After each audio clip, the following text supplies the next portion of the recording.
Okay. Yeah. Are you denying the allegations? No, What are you gonna do about it? Yeah. What, I thought it was something different. My bad. Sorry. Okay. Oh, Can't believe you were late. am I late? Oh shit, I'm not late. Slay. Can't believe you were so late. It's insane how late you were for the I'm stream. so sorry that I accidentally postponed the starting of the stream with how late I was. I know, right? We definitely couldn't start the stream without you, of course, for the pre-show memes, of course. Can you explain to me what AI generated food would be in your head? What do you mean? What do you Okay, mean what it would be? Why does it sound like a mystery to you? I don't know, it just does. What? How does that sound like a mystery to you? How does the AI generate food? How does the AI generate any art? What do you mean? Food I can't argue that food isn't art. What do you mean? It studies photographs of food. You think people don't take photographs of food? You think there hasn't been like AI made photographs of food? Probably, but that probably looks cursed. Granted, I'm not saying my dinner doesn't look cursed. What did you do? It's just beef stroganoff. Yeah, so it's cursed. Okay. See, I would judge, but I don't know what that beef stroganoff is. You don't know what anything is. It's beef and onions and mushrooms and mushroom soup mix, or no, onion soup mix and sour cream on noodles. I'm at the soup store. Why are you buying clothes at the soup? At the soup store? Fuck you. Okay, I was able to post onto Facebook without Facebook getting very angry with me. It got very angry with me last night when I tried to post the Chaos Head stream on the Facebook page. And it was like, this has been flagged as spam for, like, deceitfully trying to get views through some other... What do you mean? It just goes to twitch.wolfborg.com. It just goes to my Twitch. I love how Facebook is better at blocking actual things than it is at blocking, like, bots and shit. You know? It's incredible. It's advanced technology. Mm-hmm. Yep. Okay, now I gotta write the ping. I gotta ping you guys. No, not the ping. Oh, yeah. Anything with the ping. Oh, you're getting the ping. The ping is coming. It's coming down. I want to play dinosaurs. Too bad, you're getting pinged. Stopping you, Nyan. Put down the Left 4 Dead Velociraptors. Put them down. What's stopping me is that it requires a lot of focus, so I really should not trying to do it during stream. Yeah, we would appreciate it if the people at Book Club were focused, you know. We would appreciate it, but, you know, we can't. We're not the thought police here, okay? We can't control whatever you're thinking about. In time. Okay.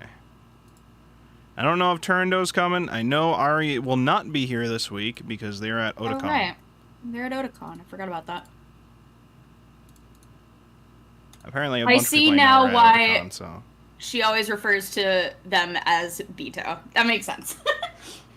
Well, no, they refer to her as Beatrice. So, you're still allowed to think that that's weird. She was using Bito mostly last time. Yeah, again, I remember at the beginning of us doing it, she was like, I'm going to call her Beatrice because that's what they call her in the VN, and then eventually she just started calling her Bito. So, you know, when I immediately, I just want to say on the record, when I said I'm not doing that, I'm not calling her Beatrice because that, I feel like I'd lose my mind and eventually just give up, okay, and fuck it up. So I just want to say I'm not crazy for saying that because even Ari gave up on that eventually. I don't even think it took that long, so. I'm just saying. And if somebody doesn't show up for book club, we're allowed to slander them, too. So we can make up whatever shit we want, okay? Especially if they're late. But Ari's not late. Well, technically speaking, they will be permanently late because they will not be here, right? And that's how that works, so. Especially if they haven't finished Doro. Oh my god. Who did that? Who could that be? Surely no one, right? I considered reading it today and then I took a nap instead. Wow. Did you dream about Doro at least? You know they didn't. Thankfully, I didn't dream this time, because one of my more recent dreams was watching my brother get execution-style shot in the head. So I'd really like to not have any more of those dreams. I think if that's Umineko possible. is having too much of an influence on your dreams. I think that's what that is. Maybe. That actually might be why. And you've only realized it now? No time sooner, just now. Nope. Welcome, Nate. Howdy. Welcome. We got at least 1 minute. I don't know if Turndo's going to show up, so we're probably just going to start at 8. Okay. Anime Book Club, Umineko. Book Club. Umineko and They Cry. Umineko episode 3. Vols 1 to 3. There. Okay. I'll be here no matter what. Hell yeah.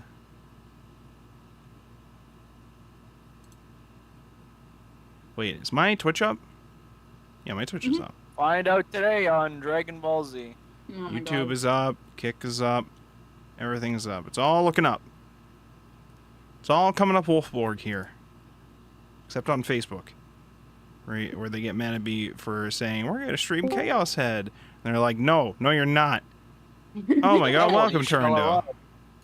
Hi, Turndo! I posted that I was going to play Chaos Head. I thought they had flagged it at first, thinking it might have been like promoting self-harm or something like that, because the frame was like him on like a ledge of a roof or whatever in a CG, and what did I title it, like new levels of psychic damage or something like that, and that whole anime is a big like mental fuck you torture thing. Or not anime, it's a visual novel. As a whole fuck you torture mental get fucked thing. Mental games. So I don't know if that turned out to not be it. Facebook was just flagged it for spam because I used twitch.wolfborg.com instead of twitch.tv/wolfborg, even though it just literally goes to Twitch. And I say in the tweet, watch here, I'm live now. So it's not like I'm lying to people about where you're going. So I don't know what Facebook is doing. Chap the liar. All I know is they deleted the post. So I'm like, all right, well, fuck the no viewers that come to me from Facebook. Okay, so fuck that. The entire time that you've been complaining about this, I was like, why do you use Facebook? There's no reason not to. There's no reason not to post on the Facebook page. Why not? That's just, I have followers on there. Not a lot, but I have followers on there. So it's like, I'm just not going to post on there for no reason when I can and it's there. You know, why not? It doesn't hurt anything. That's kinda goofy. It doesn't hurt anything. It's free. Facebook is free for now. I mean, it does mental damage. I don't look at Facebook. I just post on it. What do you mean? Mere was looking at presence Facebook. does damage. We'll see. As an aura of unwariness, chap. I don't think you understand here. This is a All matter right. between life and death. I've had it with this slander, okay? We're supposed to be slandering Ari for not being here this week, okay? How dare they have a We're good just time at slandering you Otakon? today for some reason. You're not allowed to slander me ever, okay? I am the god of this stream because I'm the host, all right? You cannot slander me. Nobody can stop me. I am all powerful, all seeing, all knowing, and all opinion correcting, okay? That's what I am. It's true, I think. It is true. I'm telling you now, in red text, that is true, all right? Oh my God. I told you it in red, so now you know. And knowing is half the battle. You're not Yo, an Joe. alleged witch, though. Allegedly. Okay. We don't have any proof that guys can be witches, so. No, that's not a problem. Dude, there's lawyers to this. Kinzo is sure as hell trying, you know, but... No, All I'm right. just simp. I don't know what you're talking about. His inability to see magic is actually just the fact that he's a dude. Paste. All right, let's get started here. Let me turn off the pre-show. We're ready to go. Welcome, everybody, to another exciting week of the Anime Book Club here on youtube.wolfborg.com, twitch.wolfborg.com, and kick.wolfborg.com, all at the same time. Here, we're going to be talking about another week of Umineko When They Cry, the manga, not the visual novel. And we're on episode 3 of the manga. We've begun it. So we're going to be talking about roughly the first 3 volumes. But before we get started with that, let's introduce our cast for this week. In alphabetical order, as usual. Normally, I would say, Ari, introduce yourself. But Ari is not here this week. Ari is at Otakon. So, out there having a good time instead of talking about Umineko. How dare they? How dare they? The book We're allowed to they slander them. suggested. We're allowed to slander Ari because they're not here. That's just a fact, you know. That's so. the rules. All right, so I guess I will introduce myself. My name is Arimia. I like shonen. You should read Umineko. Yeah, that's my intro. No, That's what I say. That's Yeah. what they would do, honestly. Honestly, you got beef for beat. For a second, I thought Ari now- was actually here. I will say one thing I do not possess though. I do not have a soundboard with Beatrice laughing. So we will be missing that this week because I don't have it. Thank God. I was never sent it, okay? So it just doesn't get to happen this week. I DM'd them asking for it so that I could put it as a Twitch redeem, and they said, I'm not home, so I can't get it to you right now. Fucking coward. A real gamer would know a way to do it. A real gamer would know. It's okay. Fortunately, a bunch of fake gamers here. If I felt like it and had the time, I could have probably found it and then applied it myself. But I didn't, because I'm a fake gamer as well. Anyways, now for my real introduction. Imposter, eh? My real introduction. My name is Chaplin, a.k.a. Wolfborg, a.k.a. Battlerborg, now that we're reading Umineko, okay? And I'm in the battler mindset of everything. Witches are not real. Witches are fake. This is all bullshit, okay? And one of the family is probably doing all the killings, okay? Probably George. That fucking bitch. I hate him. I've always not trusted him, okay? I've never trusted him a day in my life. That's Battler's words, not mine, but also mine. But, you know, it's a whole thing. So He anyway. said, hey, the real George wouldn't eat this much. So, like, Listen. you know, George here, looking a little sus. Listen, if I want to recommend something, I'd recommend fucking I don't know, Suikoden 3. Go play Suikoden 3. It's been many years since I played it. I have a copy of it here on my desk, and I will probably stream it eventually. I don't know when, but eventually. I still have to think of what games I want to start streaming next now that we finished 2 games this week. We finished Halo Combat Evolved and Jak and Daxter, and then we're going to be finishing River City Girls and Finding Cinderella later this week. So we're finishing some games this week, finishing a lot of them. Anyways, so you can subscribe and follow whatever platform you're listening to this on YouTube, Twitch, or Kick. And then we will typically, most of the streams are on Twitch. But you can catch the book clubs on all 3 platforms, and then you can find some of my other video content on the YouTube. So check all that out if you are interested. Now, next up we have Nyan Bacon. Introduce yourself. What's up? I'm Nyan, Ann, or Andy. You may hear me referred to as all 3. You should follow Wolfborg. Based. Yeah. Based. TV/Wolfborg with 2 G's. Based. Don't worry, your check's in the mail, okay? It's on the way. I don't have any other ideas. Oh my god. All right, well, go check out this Wolfborg guy. I hear he's pretty neat on all platforms, you know, including Facebook, okay? All right, amazing. Next up, we have Shadow Pawn V4. Introduce yourself. Shadow, I play video games sometimes. Sometime, on occasion. With Nyan. Based. What's up? We're playing Pokemon tomorrow. Oh Yep, my and god, maybe the we might just Pokemon beat Rumble? The game. Who knows? I We know, will not you're beat not the beating game. it. I know What do you're you not beating mean, it. Nyan? You're not beating it. That game's never getting done. We're trying to beat it before August 18th, I think was the hope, but I don't know. I don't know, you're kind of close. We can at least beat the game. Come on, Nyan. Have a little more faith in yourself. We were so close that one time. Uh-huh. Okay, well, go check out those streams if you're interested in seeing how that works out. I don't know if it's going to work out. Anyways, next up we have Turando. Introduce yourself. Hello everyone, I'm Turndo, and I like to read. And that's all you need to be here, so welcome. Welcome, everybody, back again with Umineko When They Cry. We're now on episode 3, Banquet of the Golden Witch, starting a new iteration of the game that is the eternal torture of Battler and the Ushiromiyas by the endless witch Beatrice. And as we predicted last week, this time we are focusing on Eva Ushiromiya, but there's a bit of an interesting twist with that.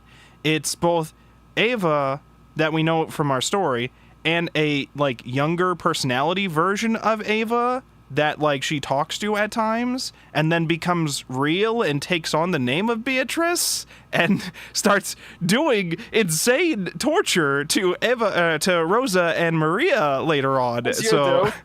so Rosa's just You getting do. Rosa gets like horrifically tortured again as usual. So but that's way further into all the other stuff that happened. Let's begin. Okay, first of all, we have one is the focus on Eva this loop, but also is focused more on Beatrice's background, specifically with the witch who trained the master / witch who trained Beatrice to become Beatrice. And from what I understand, the previous master was also Beatrice, and the name / title that is Beatrice is handed down to the witch that like either defeats them or like succeeds, or it's handed down or whatever. So Beatrice was taught. So we've been shown a little bit of the background, both at the very beginning briefly as like a little Beatrice child, and then later on with like more flashbacks where like we find one of the characters said that they found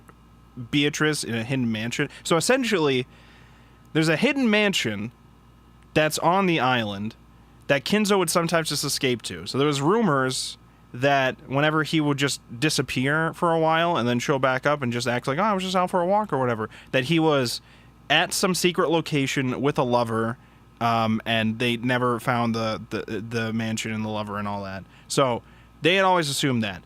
Now it's sounding like he had a love child with Beatrice and has been a love child with the mother of Beatrice, who and the whole titles or whatever. So I'm just going to refer. They took the original Beatrice, potentially had a love child with them, and or extracted her soul from Beatrice and made it to a homunculus, and now has been keeping the current Beatrice that we know and raised them in like a secret hidden mansion there, where they grew up, basically stuck in that area, never left, because Kinzo kept saying that there's wolves in the area, so don't leave, you know, just you don't want to go out there, it's very dangerous. And Maria, as a young child, eventually found Beatrice. Is like, what are you talking? We don't have, I barely even see wolves at the zoo. We don't have wolves on the island. Where the fuck would the wolves even come from? What do you mean? I was maybe misunderstanding, but I didn't think that it was a love child. I thought that he literally like captured her soul and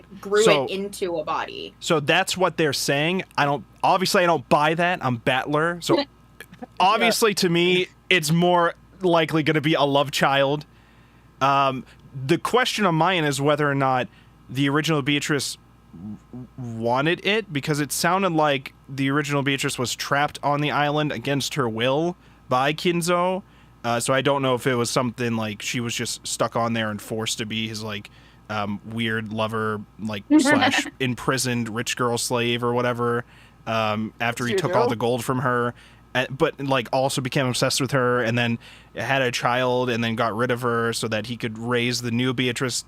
Basically, I don't know if he was like grooming her or whatever, but she was essentially trying to like raise her to be like the ideal Beatrice. I don't know if there was implications of like later on other shit, but for what we do, this is all stuff in my mind. None of this is actually confirmed. What we're told and shown, at least, is what you said, where the original Beatrice made the offer of the gold, and Kinzo was so madly in love with Beatrice that he also trapped her there with like some magic spell to like keep her soul trapped there, and then later extracted her soul out of her current body, moved it into a homunculus so that she was a human.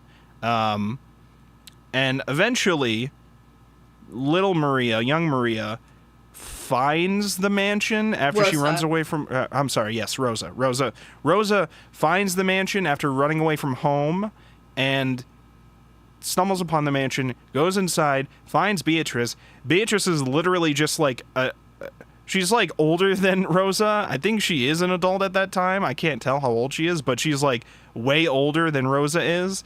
But she's like asking questions like a child would, because she probably has never gone outside and barely spoke to anybody except Kinzo on this place. So, you know, she's like, what's an elephant? What's it like doing this thing? What's it like on the outside? And then Rosa convinces Beatrice to go out with her. They leave, and they're on their way to try to figure out how to get back.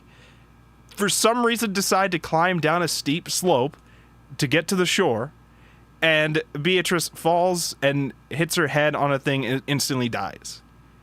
Which is a whole thing, a whole story that's shown to us as a long fuck you to Battler, because we have a whole thing towards the beginning where Battler and Beatrice are arguing about the concept of an 18th or 19th person, or whether there's 18 or 19 or more people on the island. Because the whole point is Beatrice is trying to convince Battler that she's a witch, and that only a witch could commit these murders. And Battler's saying, well, that doesn't necessarily have to be true. That's not true.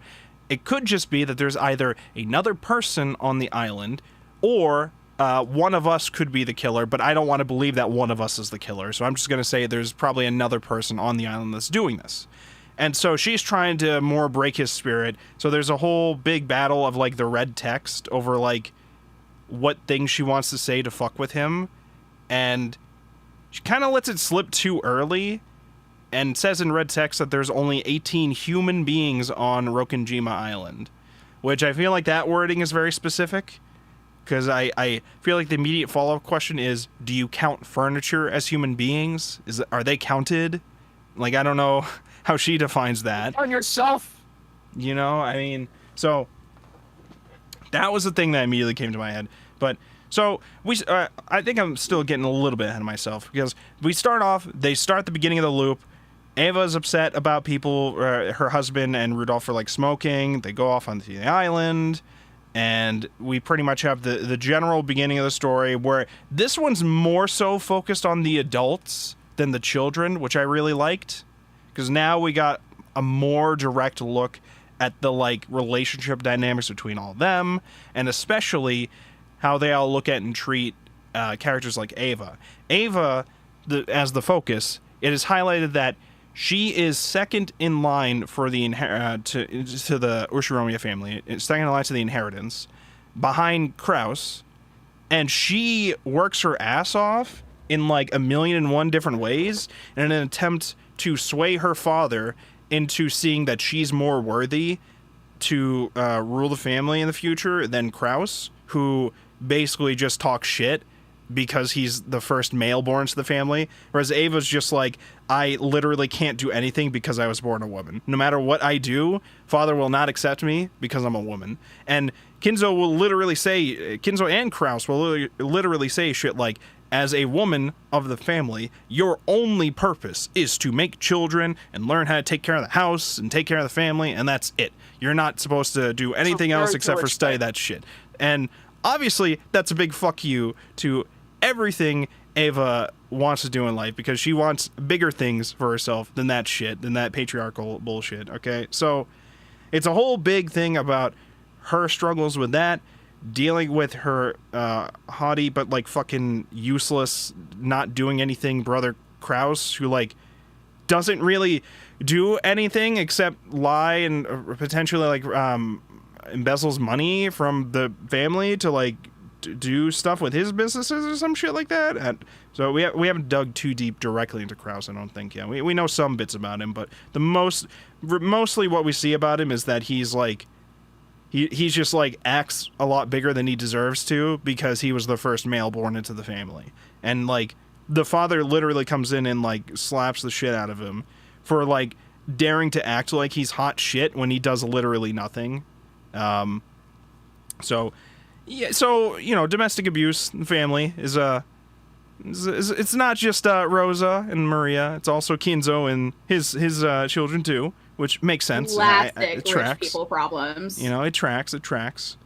And yeah, so Ava's struggling with all that, and at some point she conjures up, like, a young version of herself that claims to, like, have magic, and it basically sounds like it's more just trying to encourage her to keep going, and that she needs to do everything she can to steal the fortune away from Kraus, because Kraus is a bitch who doesn't do anything. So obviously speaking, that believes in me.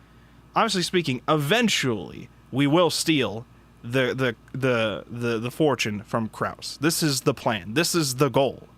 So, okay, how are you two feeling about Ava's role in these first 3 volumes? We read chapters 1 to 12, just to remind streams. So we did not fully read the 3 original. It's like 2.5 volumes, but you understand the picture. So we read chapters 1 to 12 of episode 3, Banquet of the Golden Witch, focusing on Ava stuff is what we want to talk about. So how did you guys feel about Ava's focus here? Anybody? Nyan?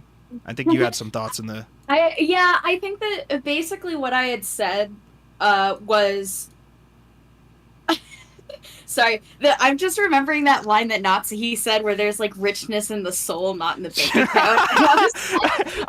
Oh my god, because that's a big cope. That's what we call big cope here in the Twitch industry. Okay, where they find the letter. I'm trying to remember the scene. It was they find the letter from Beatrice stating that anybody can basically get the inheritance now, and now they're arguing about like the implications of that with the money or whatever, and who would do such a thing, and what the limits are with that. Because I think they were also saying something like Beatrice's plan could be that she has the gold and she wants to pay for the Ushiromiya like name and reputation and all its other assets, but she'll pay it out for it.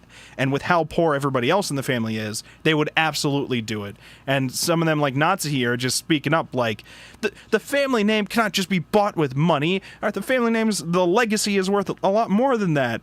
And then she's like, yeah, how's your bank account doing? She's like, well, money, value is not measured in money. I don't know. Yeah, she's just like big cope in that moment where she's like, which obviously like lines up with Natsuhi's development from the first loop about the fact that like she doesn't have a physical emblem of her like not necessarily loyalty, but her existence in the Uroshi fucking family. I will always forget, but she has it like in her heart or whatever. And I was like, oh, like that's kind of cool that they, drew that parallel. But what I was saying was basically like, it's kind of interesting to see how the first two very much fell into the role of like birth giver, basically. Like Natsuhi and Rosa like definitely placed all of their value in having children, and then honestly it's kind of funny that they failed. They did not produce like the like first in line heir. And then on the other hand, Ava, who did produce the first in line heir, is like completely antithetical to the more like docile roles that Natsuhi and Rosa took, where she was very active in wanting to, self-improve. She was educated. She was doing all those like martial arts classes that Krauss kind of like pointed out was like, oh, that's not womanly. So that was just I felt like that was an interesting way to expand on her character a little bit because it's so different to how Natsuhi and Rosa were in the first ones. Yeah. It's very interesting in a couple ways for me, where Ava taking over is like, she's not even really taking charge. It's more so we're like viewing it from her perspective more, but she's not like the only like adult alive or like the main adult alive this time. Like only the servants died the first night. The servants and Kinzo died the first night. So all the other adults are still alive, and the focus, at least in these first 3 volumes, is not as Ava running shit. It's more just viewed about Ava trying to solve the epitaph, which is another thing you had been complaining about before, about how they're not even trying to focus on the epitaph. They're not even trying to solve the epitaph. Now they'll solve it in like an hour. Once they actually thought about it, they're like, oh, we got it. It didn't take that long at all. It didn't take that long at all. But I was hoping that it would be more satisfying too, but it was like, nah. It was like that. And it's like, okay. Well, so you the spent point, how many volumes building it up? Well, so like I mean, it's probably more complicated than they presented it here, because like we kind of skipped over the details of what the solution actually was, and then it appeared as if it was like a secret room in the mansion or whatever that they're in. So there's probably a lot more to it that makes it more interesting that we're probably not going to figure out until a later iteration or loop. But from how they probably, if Ari was here, would say that it was dragged out more in the visual novel, I assume. Yeah, maybe. But I feel like it could be one of those things where like they drag out some elements of them discussing it, but doesn't necessarily show you the answers until later, man. I mean, because they were pretty much trying to give you major hints towards it. I didn't want to think about it too much because I just assumed later on they were going to show me the answer, and then they didn't. So I mean, I don't know, but I mean, later in later volumes they probably will. But so Kairi and the adults, Kairi especially, because she's the flip over the chessboard, person. So very, very smart thinking with how this kind of stuff goes. Somehow was not the first to discover the treasure, though, which surprised me. But it was a whole discussion about maybe the epitaph is a big, like, wordplay riddle thing, where they're like the 6 keys might actually refer to 6 letters, and the Sweet Fish River and the downstream could be, like, metaphors and or, like, parts of, like, some code you're supposed to decipher within, like, at some point I think they thought the river might refer to a family tree, and then they were like, if you follow to the end of the tree there's a village, and Maria's name uses characters for village or something like that, or means village or something to that effect. So we have I like used the character for village or whatever that may but then they're like thinking to themselves like, well, I named her that against father's will, and he always hated Maria for some reason, which we're not really shown too much of their relationship or whatever, which it's surprising to me that Kinzo would hate Maria because of how much she's into occult stuff. But maybe he was just No. Kinzo's like, okay, I like Chuni, but this is too Chuni. He's like, she's better at magic than me. Maybe it's that kind of shit. She's just like a toddler. She's better at magic than me. Yeah, probably. This is bullshit. Beatrice shows herself to Maria, not me. He would definitely be jealous about Beatrice. I did appreciate, this is like jumping way ahead, but I did appreciate that it seemed like Beto had a soft spot for Maria later on. Gave her that like merciful death right at the end. I was like, oh, that's cute. But that whole scene though, okay, so that scene, there's a couple of scenes here, because we keep cutting to the meta discussions between Battler and Beatrice in their, like, game room. By the way, we didn't even mention, there's a new character in that room with them. Beatrice's demon butler, Ronove, I think that's how you pronounce his name, who just chills in there, is not afraid to shit-talk Beatrice, and is just, like, as good, if not better, of a butler than Genji is, which is high praise for him. So, yeah. So he's in there, too. And there's whole discussions, debates going on between Battler and Beatrice. And there's a whole aspect that I'm seeing now where Battler will just get super disappointed or, like, super upset with Beatrice. And it actually seems to hurt Beatrice's feelings. She's out here being like, I just wanted to play a game. I just wanted to have fun with you, Battler. And he's like, this is not fun. It also looks like he literally pulls whatever the fuck the furniture is doing and, like, puts up a physical barrier because they have that lighter opacity layer of chains between him and her. Yep.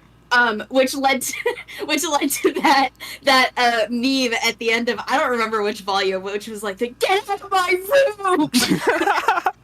Leave me alone! This is my territory! Leave me alone! Akira! The couple times I saw him do that, I was like, what are these Mob Psycho moments he's having? He's like, get away, get away! I'm assuming that it's just like a mental block of some kind. Like how it seems like every single time that Shannon is using her shield, it's as a representation of her loyalty and love to, George, I almost said Gregory, to George, or like when Cannon is using his blade, like it's out of loyalty to Shannon or whatever, or like a need of defiance to Beto. Yeah. So, Ava stuff, Beatrice has her new butler friend in there. Wait, I'm so sorry. I wanted to say something when you were talking about the Kairi. Yes. I think, unfortunately, because we've been focusing on, well, I guess maybe not Natsuhi, but we're focusing so much on, like, the bloodline of the family tree, we might not be able to, we might not get a chance to see into Kairi's head, But I feel like part of the reason Kyrie maybe didn't take as much stake in solving the epitaph is because she just doesn't have the need for it.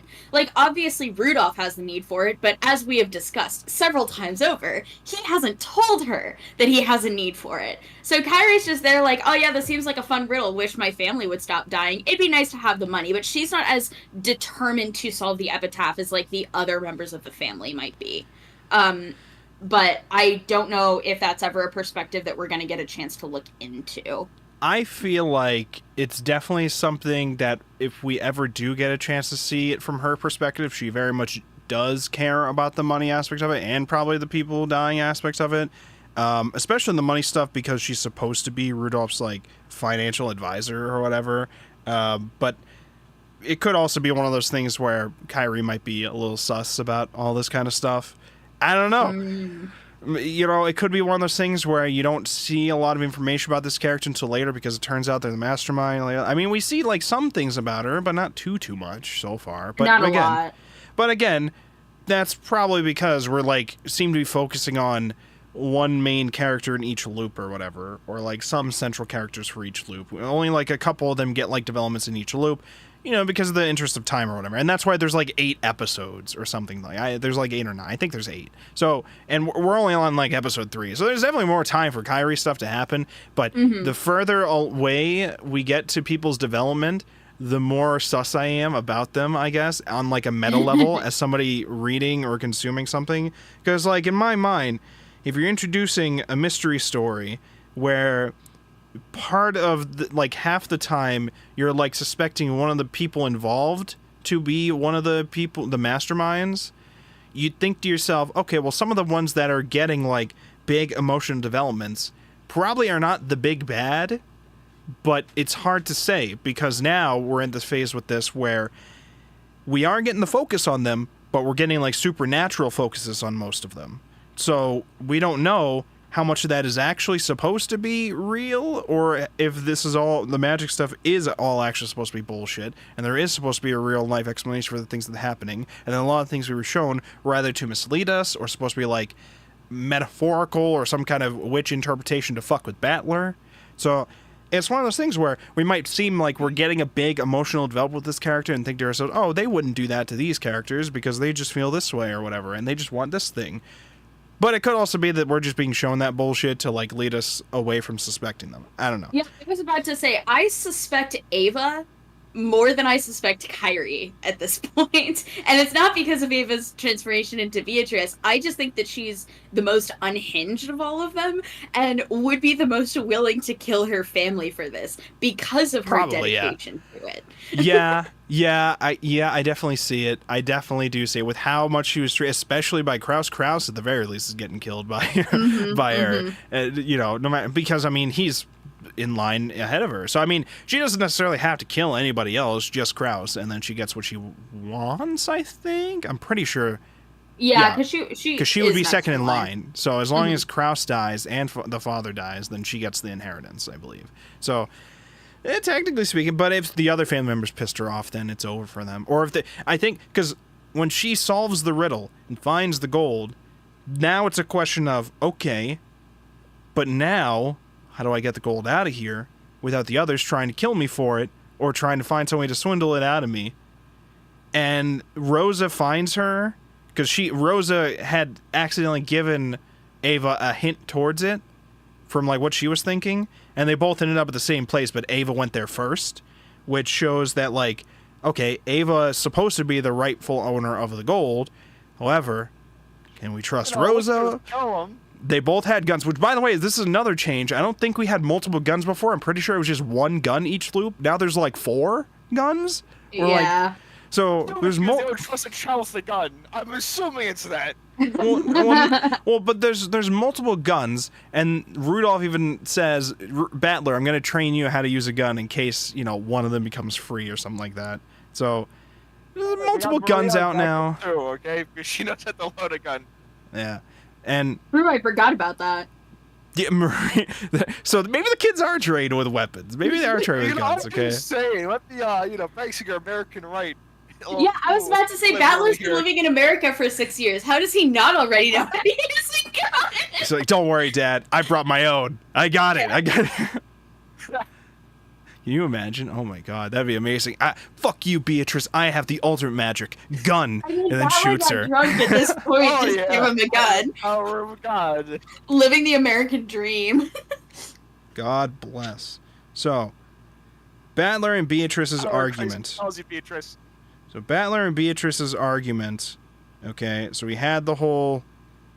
I'm trying to think of the line of events.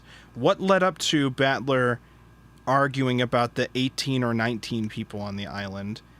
I think it was something like they were all like happy, promising towards the beginning to each other. All the kids were like, let's all promise not to hate each other. Let's all like believe in ourselves and have faith together. It's very happy. Beach is like, you fucking idiots. You're all about to lose. Anyways, bring in the storm, bring in the rain.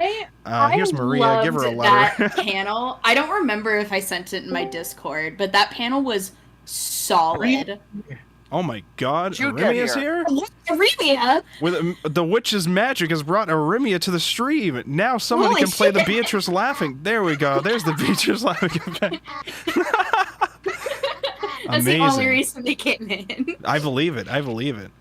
Are you live on the scene at Otakon? I don't even know if Turn they're on your able to mic. talk right Let now. us hear the crowds. They're probably not able to Turn talk people right now. About Mm-mm. Oh. Speak to us in Beatrice laughter. One laughter for yes, two laughters for no. Oh, here we go. I'm at BWI baggage claim. Okay. Enjoy. The Well, baggage hello. claim, I guess. Not gonna Not unmute gonna because it's unmute. noisy. Figured. Wow, coward. I need you to go up to someone random and ask them about Umineko, specifically episode 3, chapters 1 to 12. That's what I need you to do. Can you do that? So instead I will That'd be cackle. funny. Hey. All right, you can do that. We need somebody to do the Beatrice cackling, okay? So all the group, all the kids being like, let's just believe in ourselves this time, guys. Let's just all have faith in each other. Everything will be okay. And then Beatrice summons the rain and says, yeah, you're all about to get fucked. And then it's a whole thing. There's like a whole declaration between like Beatrice and Kinzo where, okay, so this is one thing I did want to bring up because I noticed this.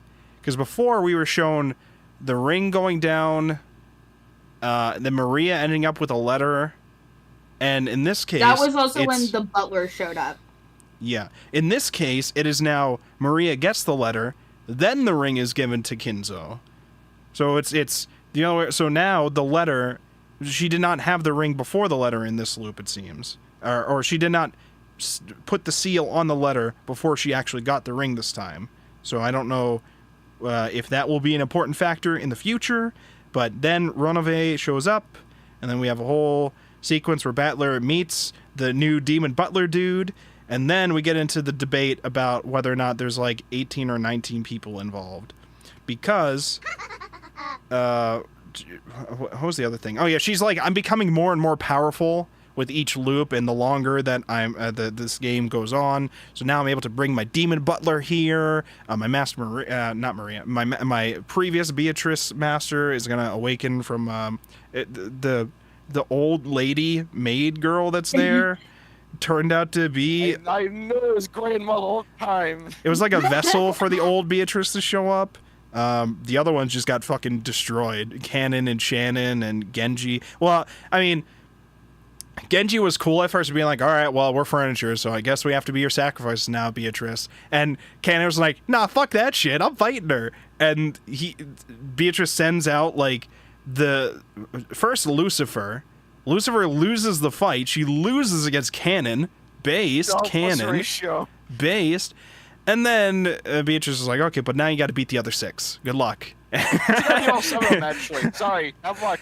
And then Genji's like, yeah, no, this is fucked. All right, we're just gonna kill you two now, We're and then gonna I'll die die. too. We're just all gonna die now. I'm still not sure I understand what his ability was in that. Was his ability just like, you have no soul now? Like, I think it was. Kid. I think the implication was that Genji is a demon like Ronove is. Because I think they said they were long acquaintances, and they're also like furniture butler or whatever. So I think the implication is that Genji is supposed to be a demon directly of some sort. But I don't know if necessarily that means Shannon and Cannon are also demons, and that's what furniture is referred to. But at the very least, they're like magical. As is presented to us in those sequences, they are magical beings. And then after we see all that shit, Battler's like, nah, that's all bullshit. I don't believe any of that shit. None of this is. What do you mean, Beatrice? Because Beatrice is like, prove everything you just saw was wrong, huh? Prove it. And he's like, I don't have to. I offer no explanation. Okay. I have an explanation for this. Well, actually, go first. Go first, Nan. I was just gonna say that I don't think Genji can be a demon. I think those are just his furniture powers, because in the person count of 18, he would still be considered a human being. Well, so again, that whole sequence, like I mentioned earlier, I don't know if she's actually counting them, and maybe she's only said that to fuck with Battler a little bit. When she says there are only 18 human beings on Rokunjima Island, I'm focusing on the fact that she says human beings specifically. And I'm just like, Battler, how are you not going to ask her to define what a human being is for this meeting? Because we make references to them saying we are furniture. We very much need to know we are not human. We are furniture. There's entire arcs about how they say they are furniture and not human beings. And Canon wishes to be a human being. So I'm like, so are they counted? Or do we just like, for each of those servants that's furniture, we just get an extra slot for a random other person to be on the island? And we just don't know about them yet. Oh, okay. I see now. Because, like, it would fill in the gap. It would be like, these people don't count, but there's, like, other people on the island that we don't know to fill in the gap. Because the whole debate was like, okay, well, there could be a 19th person. And then she brings up a whole, like, paradox. She brings up, and I wanted to talk about this paradox, too. The Raven paradox that they mentioned. The Hempel's Raven paradox. Wait. Didn't Turndo have something that he was wanting to clarify before Turndo, we get too far? Well, okay, I was gonna say Beatrice really messed up, okay? Okay. Because at the beginning of the chapter, she said there's infinite possibility, or like being the Witch of Infinity. Yes. And that is a very dangerous thing to say, because when you introduce the possibility of infinity, every single probability is possible. And according to the laws of physics, you can do two things with that. Okay. One is the Boltzmann brain, which is random like science BS of like it's possible for a human brain to spontaneously exist and like have knowledge of all the universe and whatnot. It's basically like reverse entropy, where like things could be created out of nowhere. Right. So a possibility to explain all of these deaths as natural causes is not suicide, but the possibility or the probability of them all spontaneously human combusting. So that's like theory number one. Brain aneurysms can happen at any time to anybody, regardless of health. Like, that's a known fact. Yeah, true. I have another explanation. Just keep going. I'll say mine after. The other one, which was the brain in the vat, which is like my whole flip the chessboard thing, was like the proving that you exist, right? Like there's a lot of theories on that, but it could all theoretically just be a simulation, and then magic are just like glitches in the simulation. So that was like the other theory. But there's a lot of like fun epistemological like philosophy things you can use to disprove magic and whatnot, and go more toward a science direction. So I thought that was really fun. Yeah, there was definitely like interesting discussions about like you can't prove just because I can't prove witches exist doesn't mean like you can prove you exist. Like how do you prove these things? And there's like discussions about that, and yeah. So it's all interesting things. And like Shadow, what were you gonna say before I get into the Raven paradox thing that I wanted to mention? Because I think it's important towards that point too. Shadow. Alrighty, so I can bring up this panel specifically, and you can't tell why, Nyan, okay? There's something about this panel. Is it the one that I know? Yeah. Shadow had to point this out to me, which is kind of embarrassing, because I've mentioned this I'm gonna before. pull this on stream. Let's see. Is it he's not eating? Is it that? Is it that meme? Yes. Bro does not eat. Bro. So what I'm saying is... Shadow, point that out to me. I didn't catch on to that. Bro is not eating. I'm just saying, it's been like, what, how long? And that isn't eaten? It's been a good while, like a couple weeks. He's gonna be skin and bones when this is all done. Like, What the fuck? He's gonna be less than skin and bones. He was skin and bones going in. Oh my So god. my explanation is that from like Ian, he's been having a psychotic episode the entire Oh my time. gosh! I just realized So this is the all double Chaos Head. entendre. Okay, no, I see the bit that you are getting at, the fact that he hasn't eaten. The thing that I was picking up on was what I know that I've mentioned before, was that I mentioned with Narnia, which is you never want to accept food from the supernatural. Yep. Persephone, yeah. Yeah, this is I've heard that those kind of like stories as well with those kind of like themes to them. So I understand that kind of thing. What did that usually had to do with, like going to hell and not wanting to eat, otherwise you'll be trapped there forever or something like that? Yeah, something like that. Yeah. So I forgot that I had Canon Battler is anorexic. He is anorexic. You can't tell me otherwise. well, because I think we had noticed it's both like in the meta place and in like the actual story. We just never see him Then eating. he just I like think. doesn't eat. Yeah. He just doesn't eat. He just don't eat. He has drunk twice actually. He did get drunk. He did get drunk. No. But that He also he also could have gotten drunk faster if because number one, okay, I have to take my ice cube out. When you're trying to not eat, and don't ask why I know this, what you're Okay. going to do is you're going to take in a lot of liquids because it makes you feel full, it fills up your stomach, Yeah. but it doesn't have a whole lot of calories to it. So you would reasonably drink tea, probably unsweetened, without honey, without cream and stuff, because that would give you a liquid that wouldn't taste like water, because some people do become averse to the taste of water. Right. Additionally, he could get drunk faster if he's getting drunk on an empty stomach, right? If he doesn't have any food in his stomach, it'll hit his bloodstream faster. So he could get more drunk with less alcohol. How do you factor in seeing brutally like destroy dead bodies into this? He hasn't How does- fainted, so I don't. strong Yeah. constitution. Has he vomited? I don't remember if he's vomited. I don't think so. I See, think I've any of them vomited. have vomited, It's actually, nothing which to is a take. little unnerving. No, hold on. There's nothing to take, guys. I don't think you're seeing the problem here. Nothing to vomit. You know, I mean, that's what I'm thinking about too. I'm like, if we haven't noticed him vomit yet either, despite seeing these things. I mean, if we have seen him vomit, then does that prove that he ate something? You know, we have to keep note about the battler doesn't eat theory. Okay, we have to keep note of He it. drinks though. He does Including drink. The Saiyan tea or whatever the hell. He does. What was he drinking? Wine or whatever? So, Yeah, he's been drinking tea in these volumes. okay, all right. I want to talk about the Ravens. Let me talk about the goddamn Raven Sure, paradox. go ahead. Okay. Okay. Memes enough. All right. So, I mean, they did also mention Schrodinger's cat, which, of course, we can't go one fucking VN story without Schrodinger's cat being mentioned. It can't be done. It cannot be done. Okay? It is impossible for Schrodinger's cat to not be mentioned in any single fucking visual novel, especially if it's a mystery. Okay? You're fucked. Anyways. The one I wanted to bring up to mention is when they're having the debate about whether or not there's 18 or like a 19th person, Battler at some point says, well, what were they showing? They tried to visualize it by saying, okay, Beatrice is like, okay, Battler, I have a cookie. This cookie represents the culprit. And I have this box that represents the 19th person. So how are you going to prove whether or not, it's a question of like, so this box represents the 19th person, and then these 18 boxes over here, these like black boxes, can represent the 18 people that you know of on the island.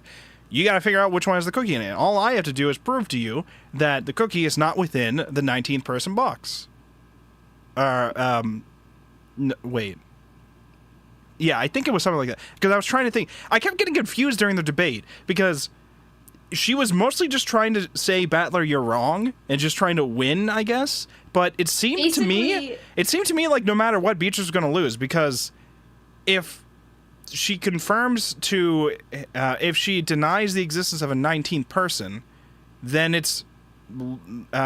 then it has to be one of the family that's doing these murders, and therefore, Beatrice being a witch is not likely, because it would just be a human that he knows doing it. But if it is a human that he knows that's in the family doing it, then that goes against what he was thinking before, where he was like, it can't possibly be a member of the family. There has to be another person on the island. So I don't know if Beatrice proves that she's a witch at all in either way with that kind of thing, but there's an argument presented where I don't have to prove the existence of a one side of it, because you just need to look at the side that's not it to like see whether or not it's a thing. So like the Raven paradox thing is a meme where it's like the hypothesis of all ravens are black. How do you prove this hypothesis? Well, there's a couple different things that you could do to evidence that. One is you could examine every raven, and if you don't find any, if you don't find any that aren't black, then you can conclude that all ravens are black. But considering you cannot collect all of the ravens in the world to test this out, how do you actually go about supporting that hypothesis more?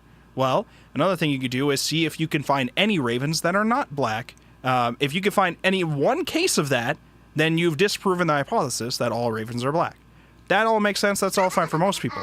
However, the one that's not as intuitive is the fact that the idea would be anything that is not black would not be a raven. This is another conclusion you can draw from this hypothesis. Because if it's black, then it could be a raven, but if it's not black, it will never be a raven. So if you then look at all items in the world that are not black, and none of them are ravens. Putting math into my book club. I mean, this isn't really math. It's more logic. Oh wait, no, it's programming. Sorry. Well, I mean, Philosophy. you can extend it to programming, I guess, but it's more so like philosophy, like logical meta bullshit or whatever. But it is essentially, it's just like looking at each of the things that are not ravens will also be evidence that all ravens are black. So if you look at a green apple, that is evidence towards all ravens being black, because it is an object that is not black and is not a raven. And it intuitively doesn't seem like it makes any fucking sense, because why would you think that looking at a green apple means that all ravens are black? But logically speaking, it would support it, but the meme is that it would support it just to an insignificant amount to where you would usually just disregard it, because it would take you looking at every single object in the world that is not black to actually fully confirm. And if you look at the bulk of all the objects at least, and you don't find any ravens or you don't find any ravens in the pile, then you could pretty much conclude that if you haven't found a raven yet, you could probably say that it's all ravens are black. But it's one of those things where we don't typically see things that way, so it gets a little complicated.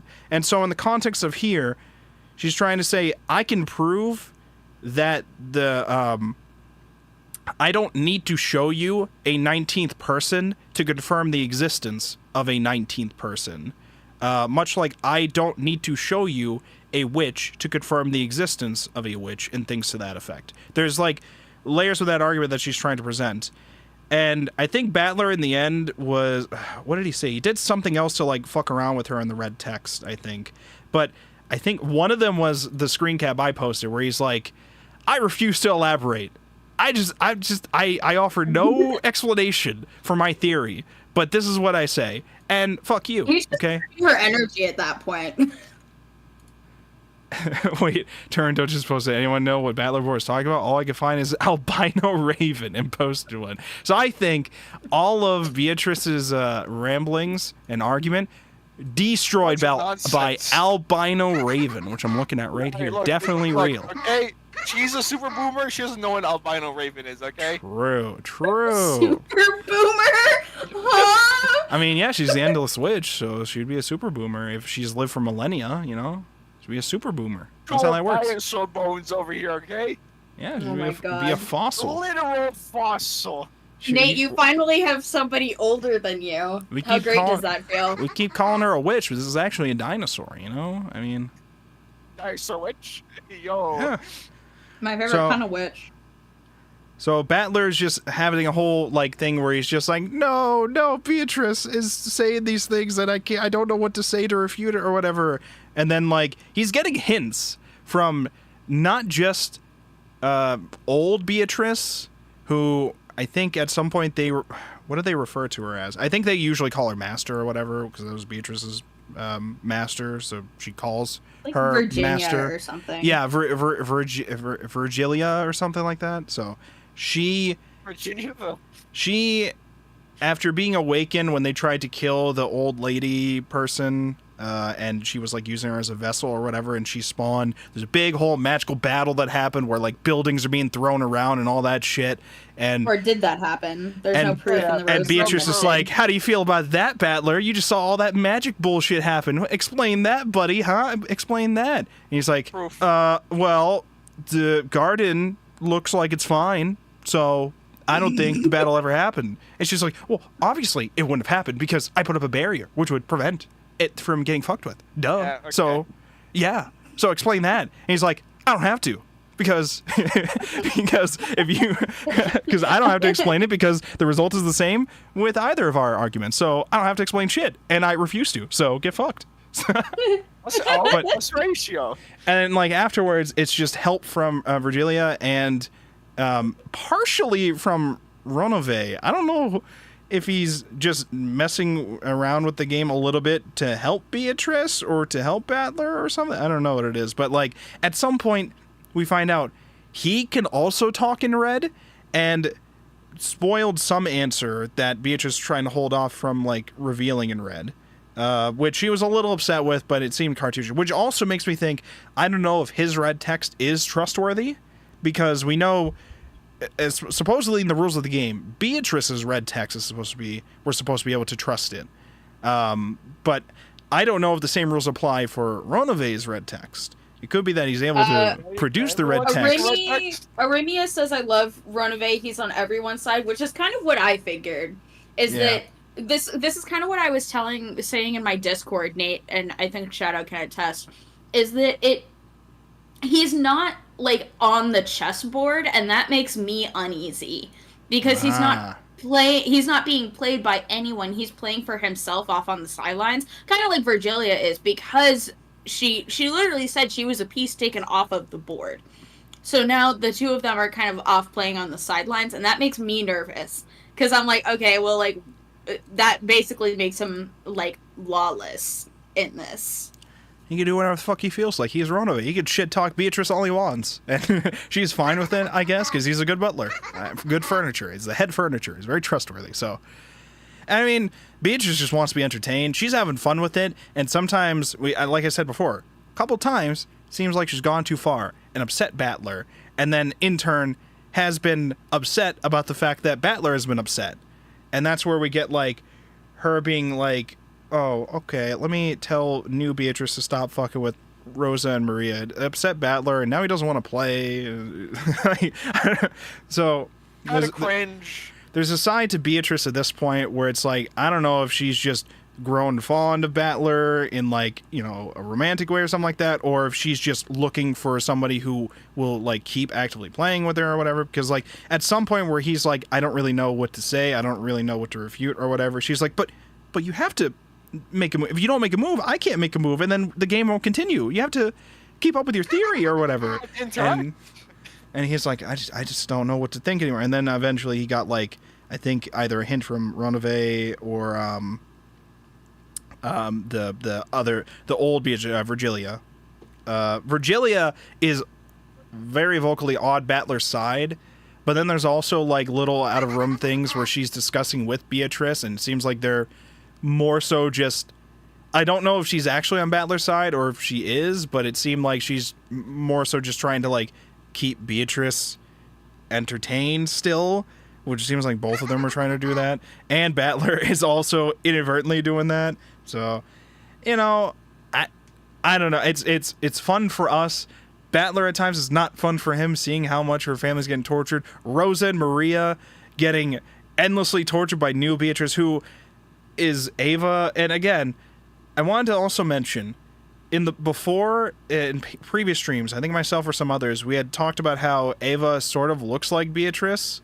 And now I think it's funny that Ava has become the new Beatrice, even if it's not like the Ava we know, it's like the young Ava that we're saying, like the young personality soul version of Ava. Someone is telling me that believes it. There was a point in my Discord when I was reading that where I was like, there is no fucking shot that I called that like 2 streams ago. Listen, she's literally what I said is, there's no way I fucking called it with Ava looking suspiciously like Beto.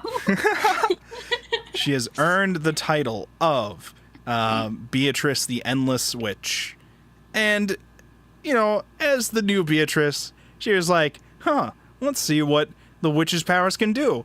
Oh, Rosa, you always said that you dreamed about flying. What if I just Fortnite dropped you down there without a parachute and you fucking died with your daughter instantly? That doesn't look very good. Well, what if I brought you back to life and then, like, trapped you in gelatin until you suffocated?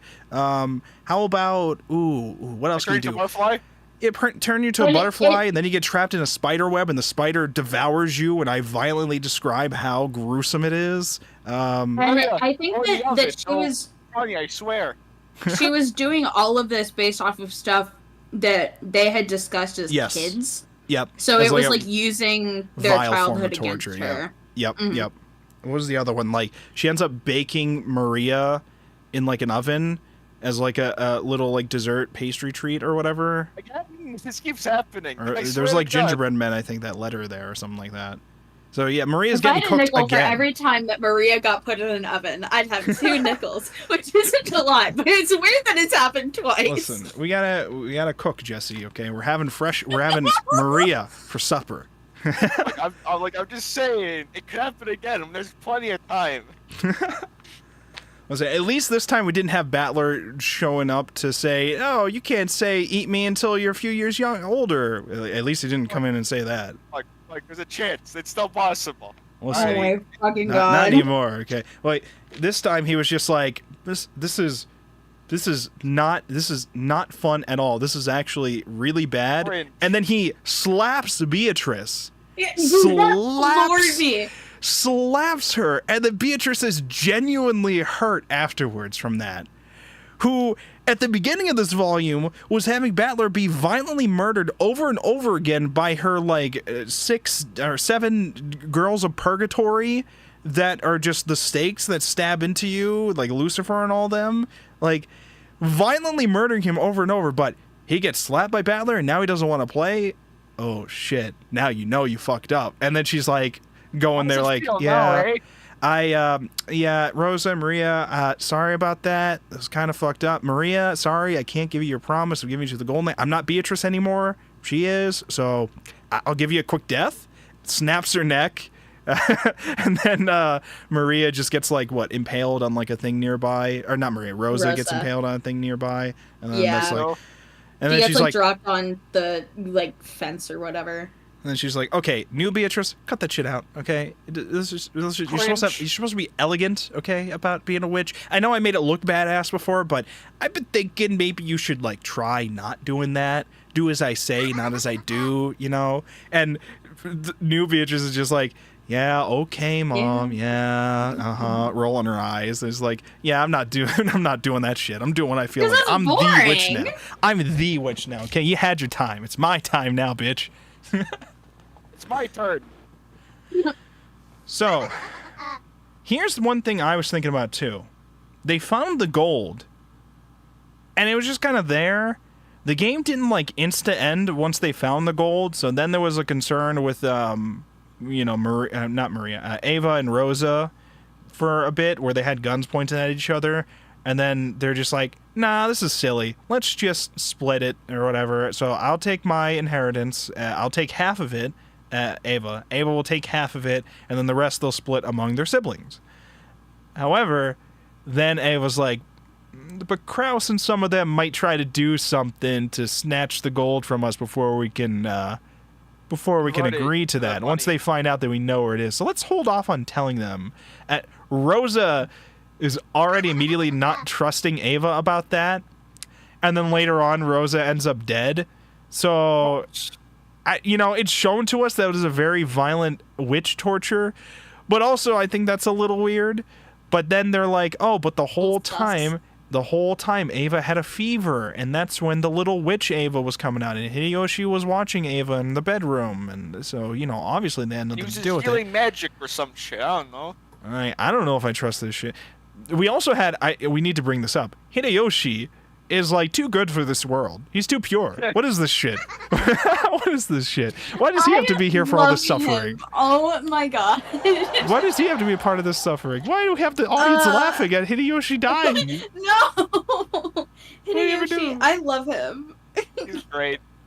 He's such a sweetheart, and I'm like, you poor soul should not have ended up in this at all. He's just like, don't worry, Ava, babe. I know you got a fever. I'll heal with my magic, Hideyoshi magic. I just put my hand on your forehead, okay? You'll be okay. Just hold my hand, Ava. And I'm like, God damn. I liked how one of the joke after like chapter panels or after credit memes was just him being like, don't worry, it was just a dream, to like several people to like make them feel better. Was it like Angel Eyes Hideyoshi or something like that, I think it was called? Yes. Man, he doesn't deserve to be in this family, okay? Him and Ava, I like them together too, because they're like very cute together. Yeah. Because Ava's just like, her whole life in that family has just been trying to prove herself, and like how everything about her being in the family has been just put down specifically because she was born a woman, and all sorts of, like, no matter her efforts, they get like looked down on, and Kinzo fucking hates her for not being feminine enough to be her role in the family and shit like that.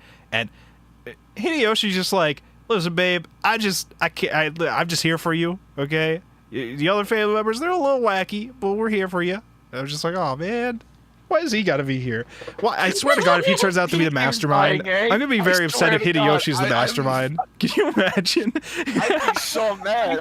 It was Hideyoshi and George and somebody else, Kyrie maybe. You know, it was all of them together, obviously. Oh my God. Adler, of course. I can be content with the idea of George being the mastermind. If Hideyoshi's the mastermind, I'm giving up. I don't know what I'll do. It won't be good. Okay, I'm gonna read Ari's messages. Incident. Well, I'm gonna read Ari's messages here. He's a Beto servant, but loves fucking around, so he helps Battler at times. Okay, yeah, we read those before. He's a demon, so his whole goal is to do things for fun. Can't have a chess match against no one, after all. In the VN, they stylize her name as Ava, like all letters capitalized, EVA. Though the fandom, we call her Avatrice. Because Beatrice, Avatrice. Oh, I see. So when she becomes new Beatrice, is like Ava, all caps. I see.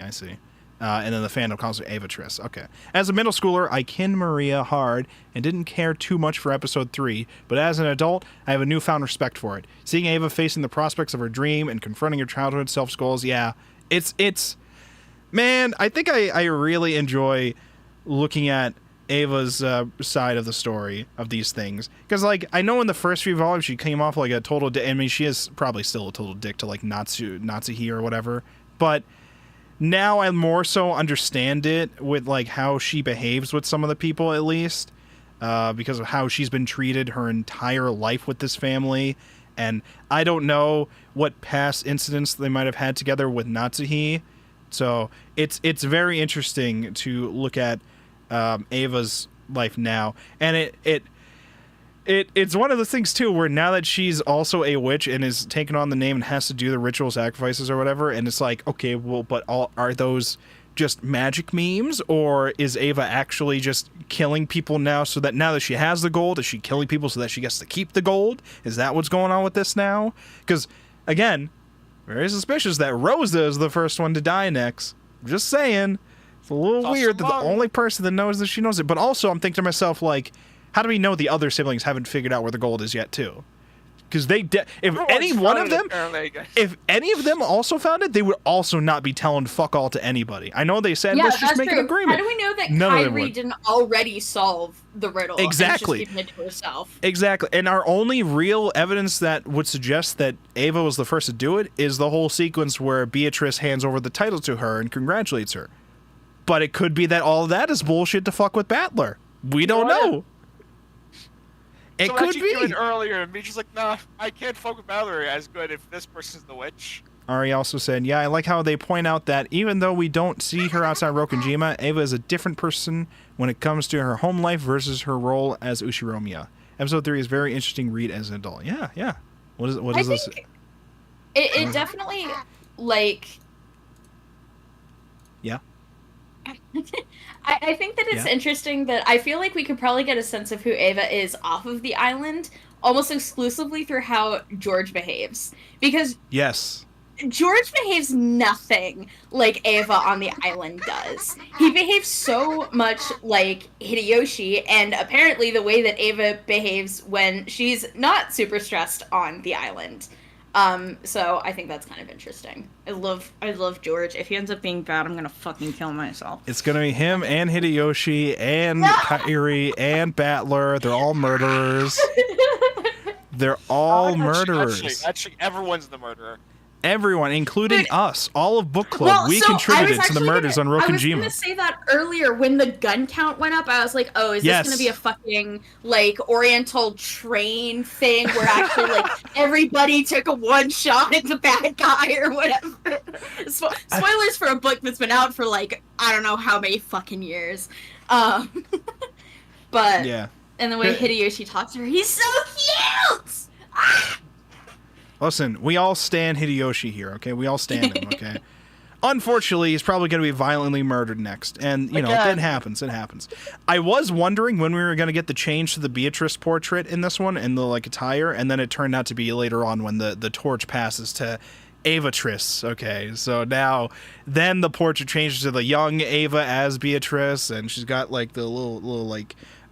was it like a little cane thing or something like that, like a wand thing that she's got a wing on it. It looks pretty cool. She got a whole new outfit for it. There was a whole ceremony to pass it on to her with Burn Castle and Lambda Delta. Yeah. Okay. We do have to talk about recommendation. We do have to talk about the locked room mystery loop that was created too. So, for the first set of killings that was set up for us, the people who were killed was Kinzo and the servants.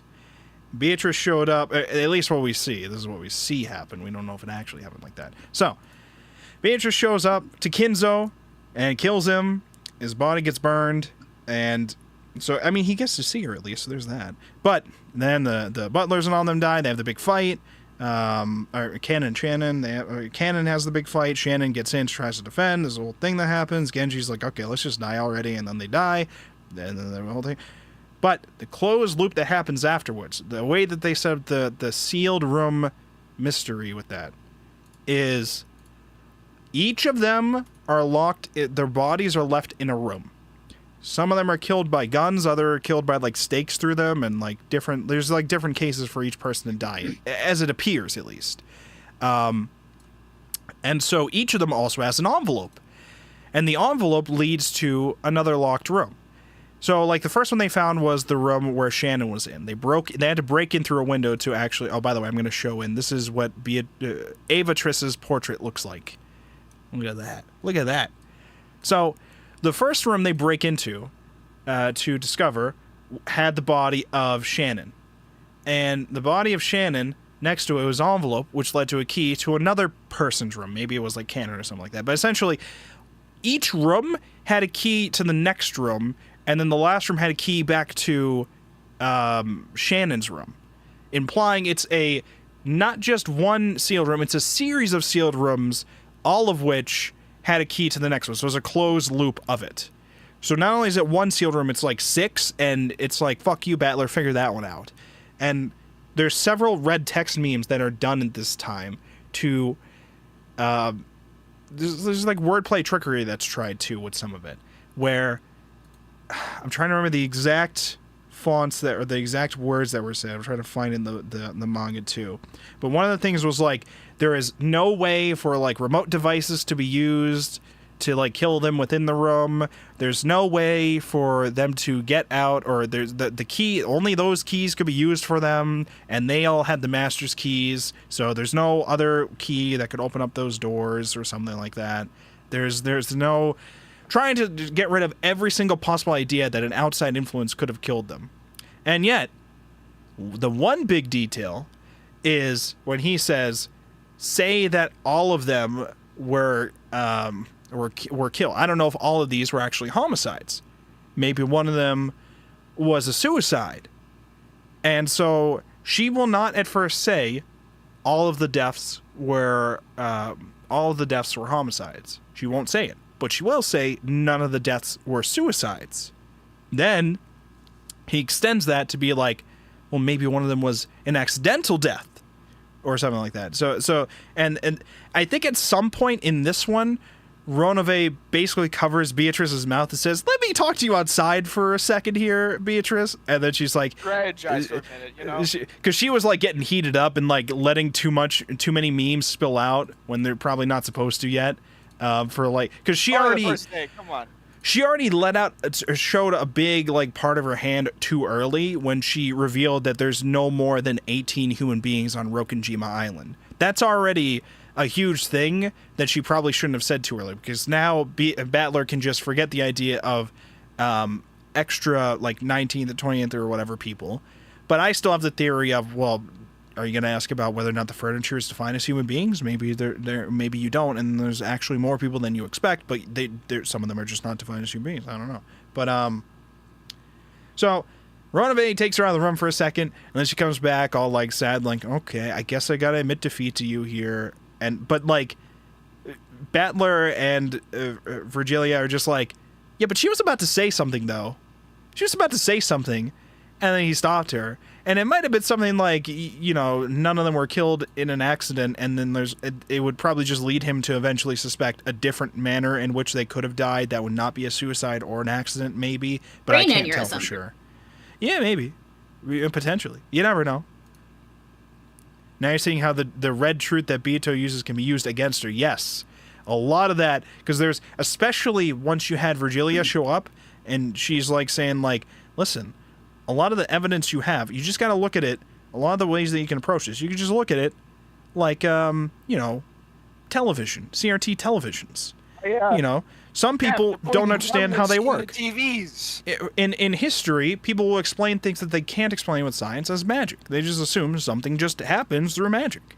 And so I could say that CRTs are actually powered by a goblin, a little gremlin inside that's showing you what you want to see on the TV. I can just say that that's it. And Battler's like, well, but science means that if you open up the TV, it'll have circuits and shit and cathode ray tubes and electrons or whatever inside. And she's like, well, have you opened a TV yourself? He's like, well, no, but we could. I just think back to the Always Sunny in Philadelphia. They're doing like a courtroom scene. They're doing their own little personal court in the bar, and the court case is about whether or not Dennis is eating a bowl of cereal while driving. Frank crashes his car into the back of his car, so there's internal damage to the car from the bowl of cereal now. So now they're having like a big debate about like who was responsible for the damages.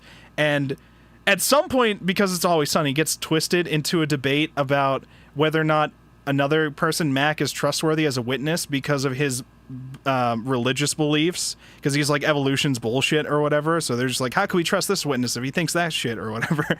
And he eventually goes to something like, oh, so then it becomes to him trying to prove whether or not evolution exists. And it's a whole thing where he's like, evolution's bullshit because many scientists in the past have been wrong about things.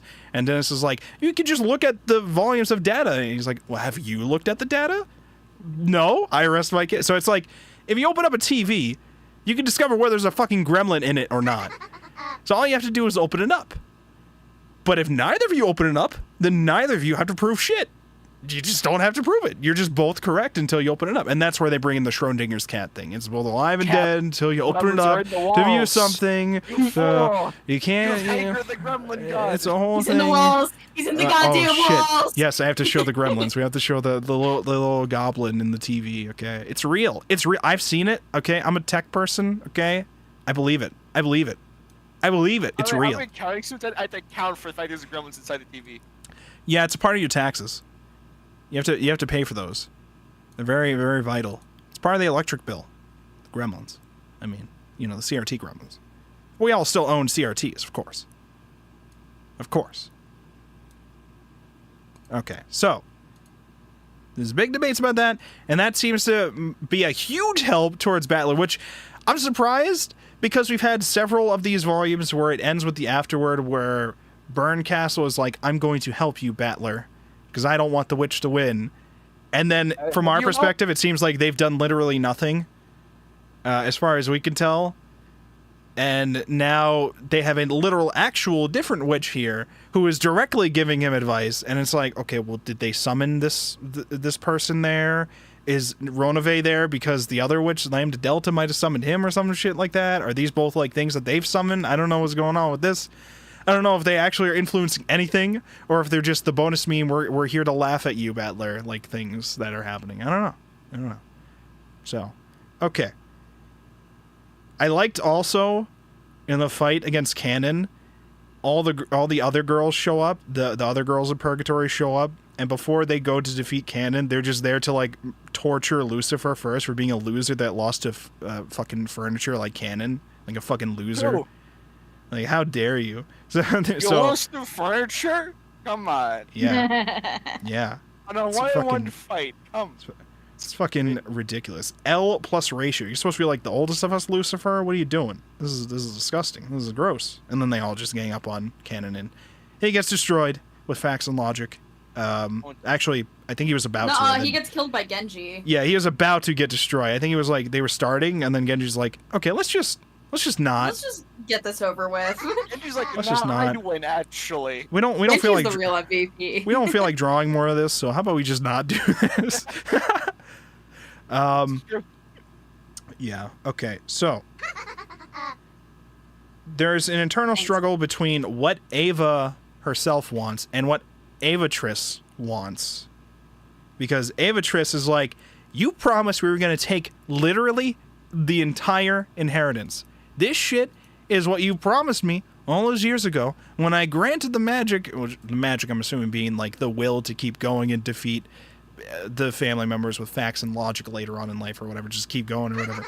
And now she's like, I got the power now, so fuck you, I'm taking matters in my own hands. And Ava's like just getting a fever and being like, oh, it was a terrible dream. That was Hideyoshi being like, it's just a dream, it'll be fine. And then they find the dead bodies. Oh, I guess it wasn't a dream. Oh, yeah. Oh shit. Oh, that's a little fucked. I was gonna say, as soon as we had the little sequence at first where Rosa Maria were floating in the air and then dropped down to the ground and killed, I'm gonna be like, oh, well, this is a fantastical setup for they were pushed off the top of a building or like a window or something like that, and that's how they're dead down on the ground.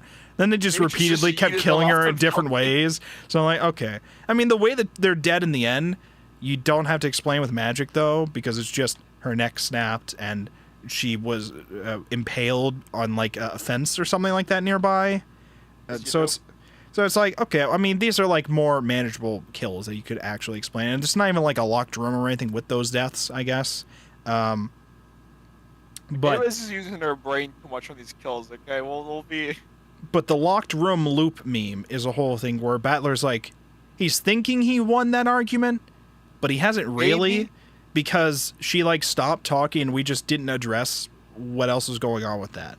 The only thing we've done so far is Battler seems to think that he's won in terms of the argument about a witch doing it or not. He's presented enough plausible deniability to say, like, it's not certain that a witch couldn't have done this. A human could have done this through some kind of weird trickery or meme about it to make it seem like it's truly a locked room, but it's not actually. But what was the other thing? Oh, yeah. The argument about whether or not there's an 18th or 19th person. Eventually, with that part of it, she was like, I'm not going to confirm some things in red. She didn't want to say the whole there's no more than 18 people on Rokujima at first, because she didn't want to say it, because she wanted him to see Battler. He wanted Battler to see Rosa explain how she saw Beatrice when she was growing up, and that she saw Beatrice die. Because they were all theorizing that there could be a 19th person on the island who could be Beatrice, who could be Kinzo's lover and or love child is my theory or something like that, who's just been kept at a hidden mansion. And Rosa's like, no, yeah, she was real, but I killed her. I tried to take her out, and we climbed down some slopes, and she accidentally got impaled with a rock and died instantly. So, but then Battler's like, wait, you died? And she's like, yeah, that happened. It's kind of cringe. So I died. So what are you going to do about that, Battler? How do you explain that? There's no more than 18 people on the island. How do you explain that? I explain these Human beings. Exactly. That's my point. That is my theory. How do we define a human being? Battler, she's already done the wordplay bullshit on you for what is it, like a sealed, or was it like a sealed room or whatever? There was something about like whether or not there's a hidden door. I think it was the how do you define a hidden door or a hidden entrance or something like that. And now she's trying to play word games about human being, I think. And Battler's not. Why would you not just immediately ask her to confirm certain things like that? Like, what do you? Because again, multiple volumes about them saying we're not human, we are furniture, we are not human beings. I wonder if that will factor in. I don't know. But Nah.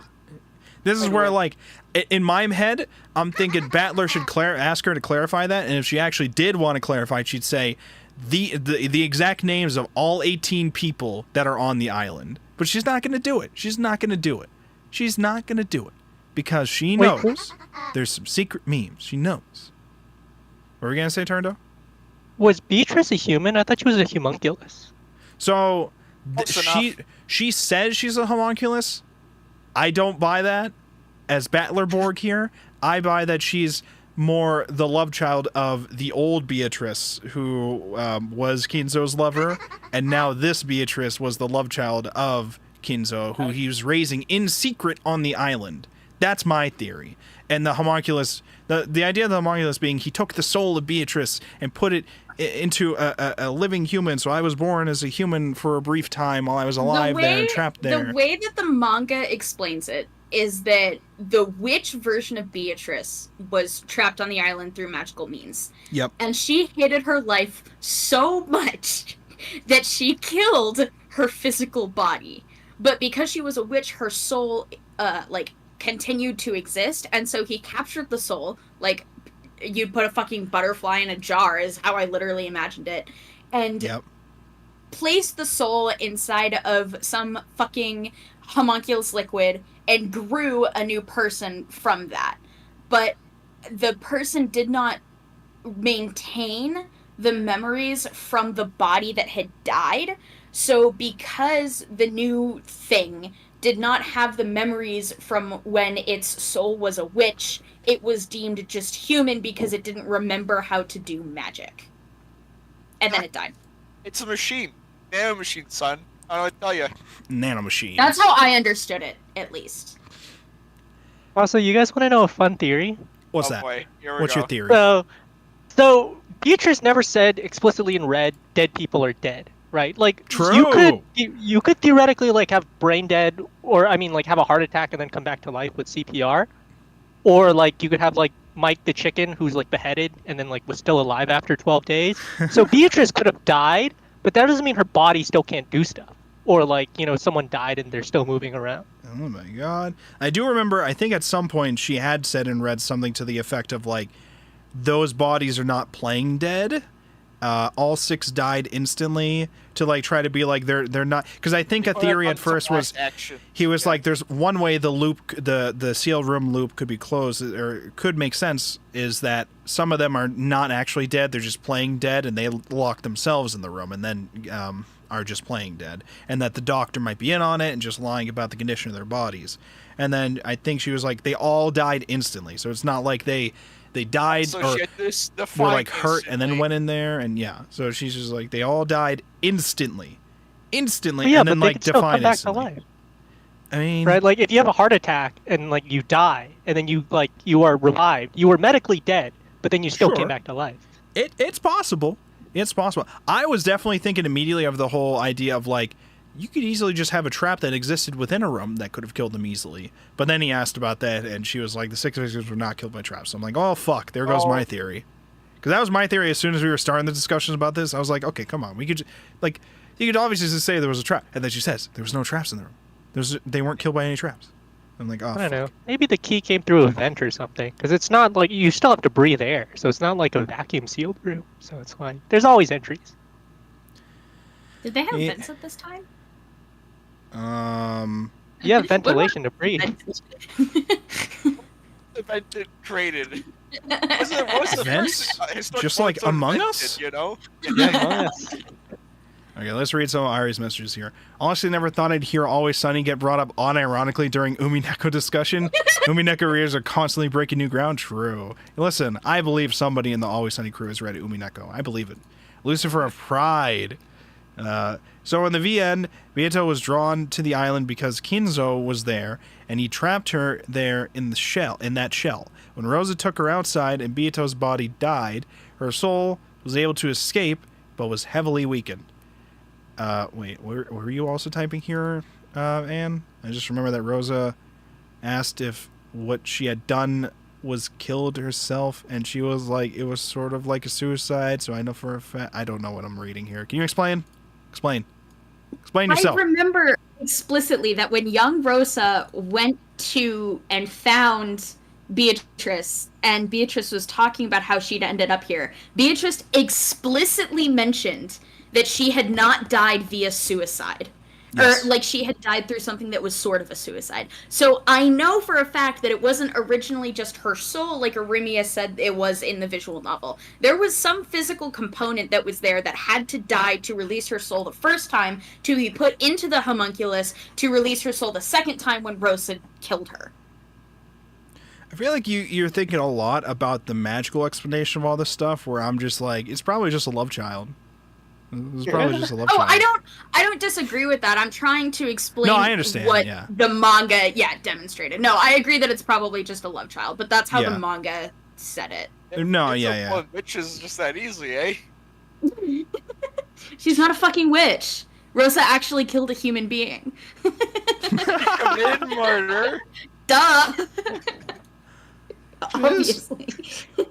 She was just like, yeah, Beatrice is real, and I killed her. It's like, oh, okay, Umineko's done. We killed Beatrice. We're done. Easy. We don't have to worry about it anymore. We're having a psychotic episode, and we're all good. Oh my god. So, what are we left with here with this volume? Because we still have 2 more volumes to go through. Okay, we have to see how far Avatrice will go with her new reign. To establish the names of the characters now. Beatrice, that we knew before, is now known as Beato for the time being. We have Avatrice is what we can call them, but technically they're now supposed to be called Beatrice.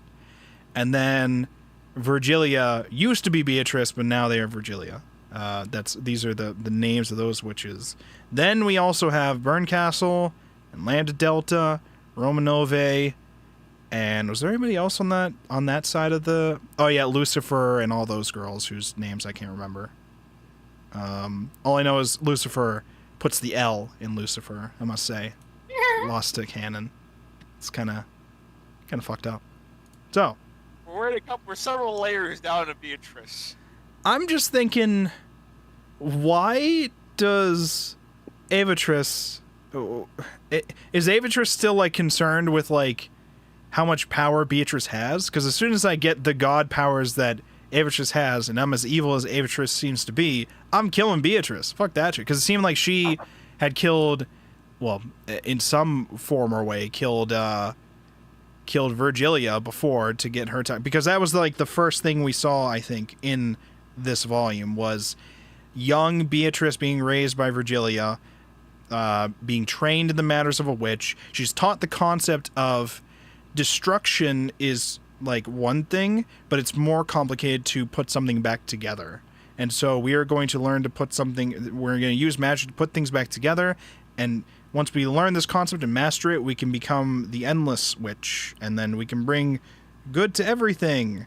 And then Beatrice eventually gained these powers and then took control of the title of Beatrice. And it seems to have killed Virgilia.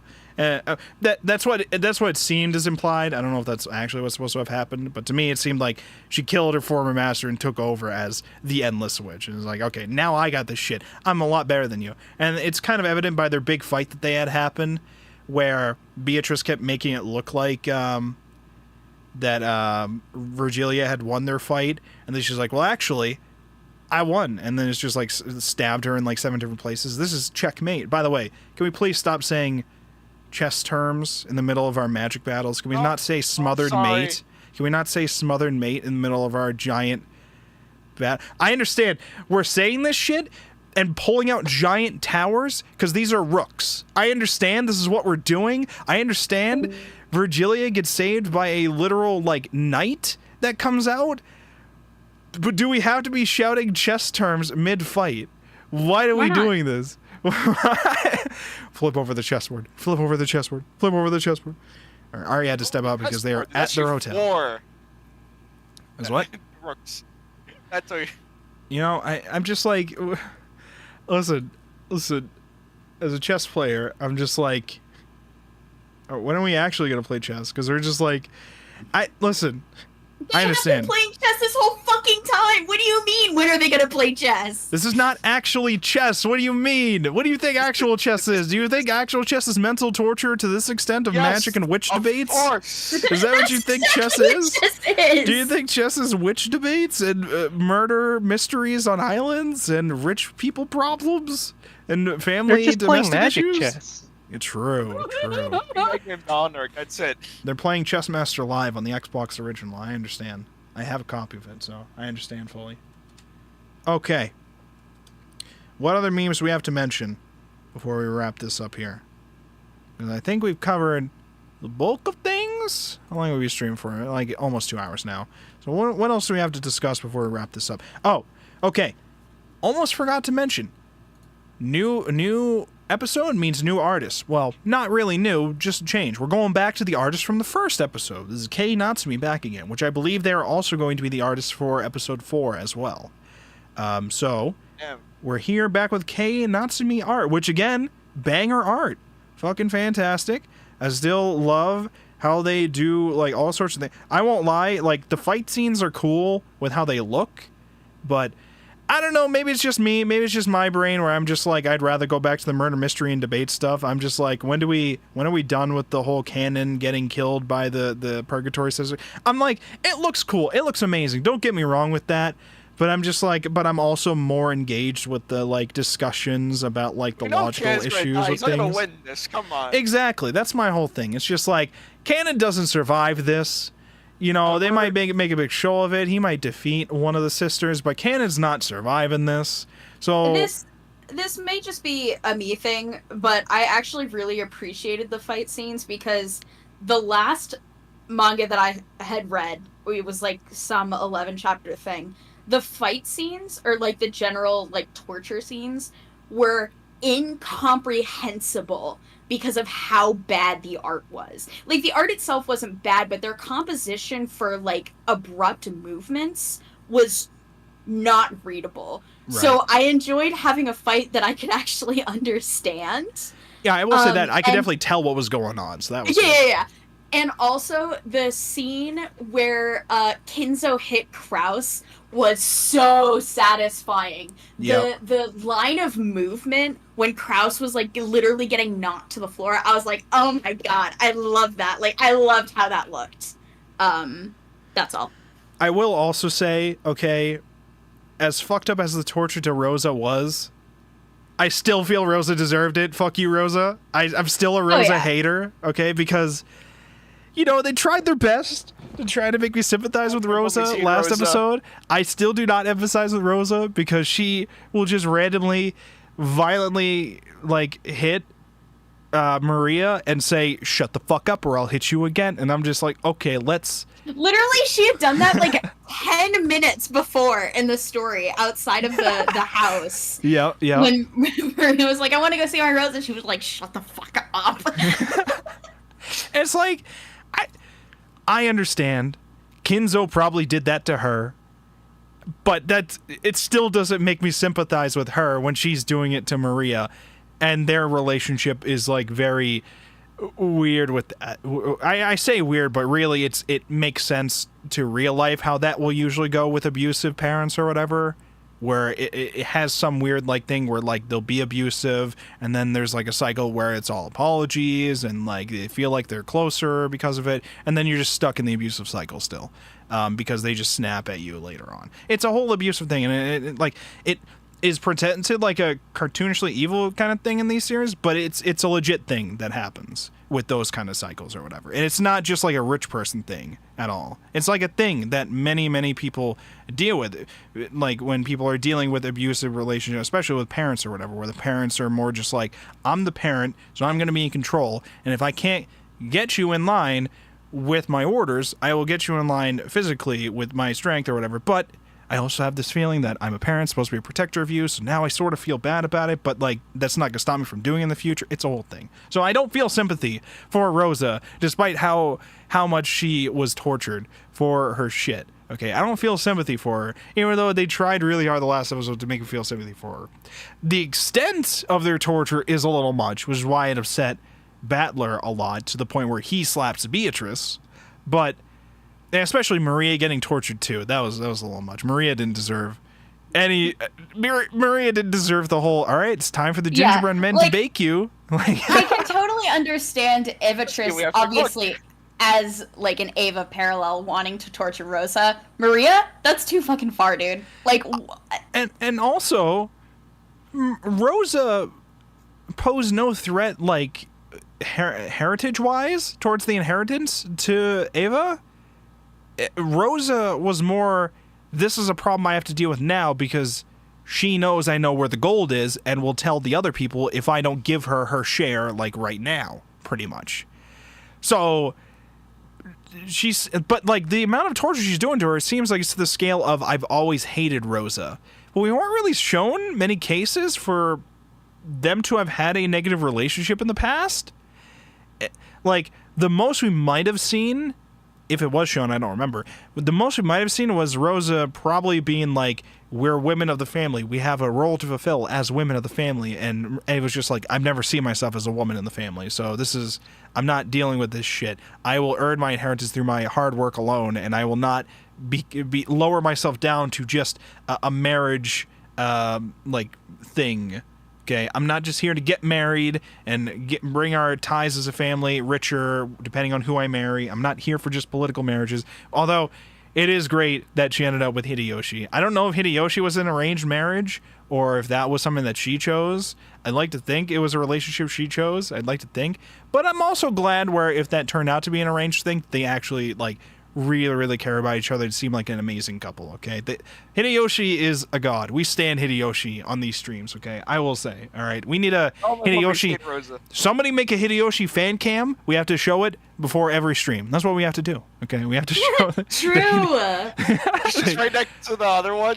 Yes, the Hideyoshi fan cam right next to the Beatrice laughing at the one Battler cosplay streamer, okay? We'll put them both side by side before we start stream, during the pre-show memes, okay? That would be funny, but...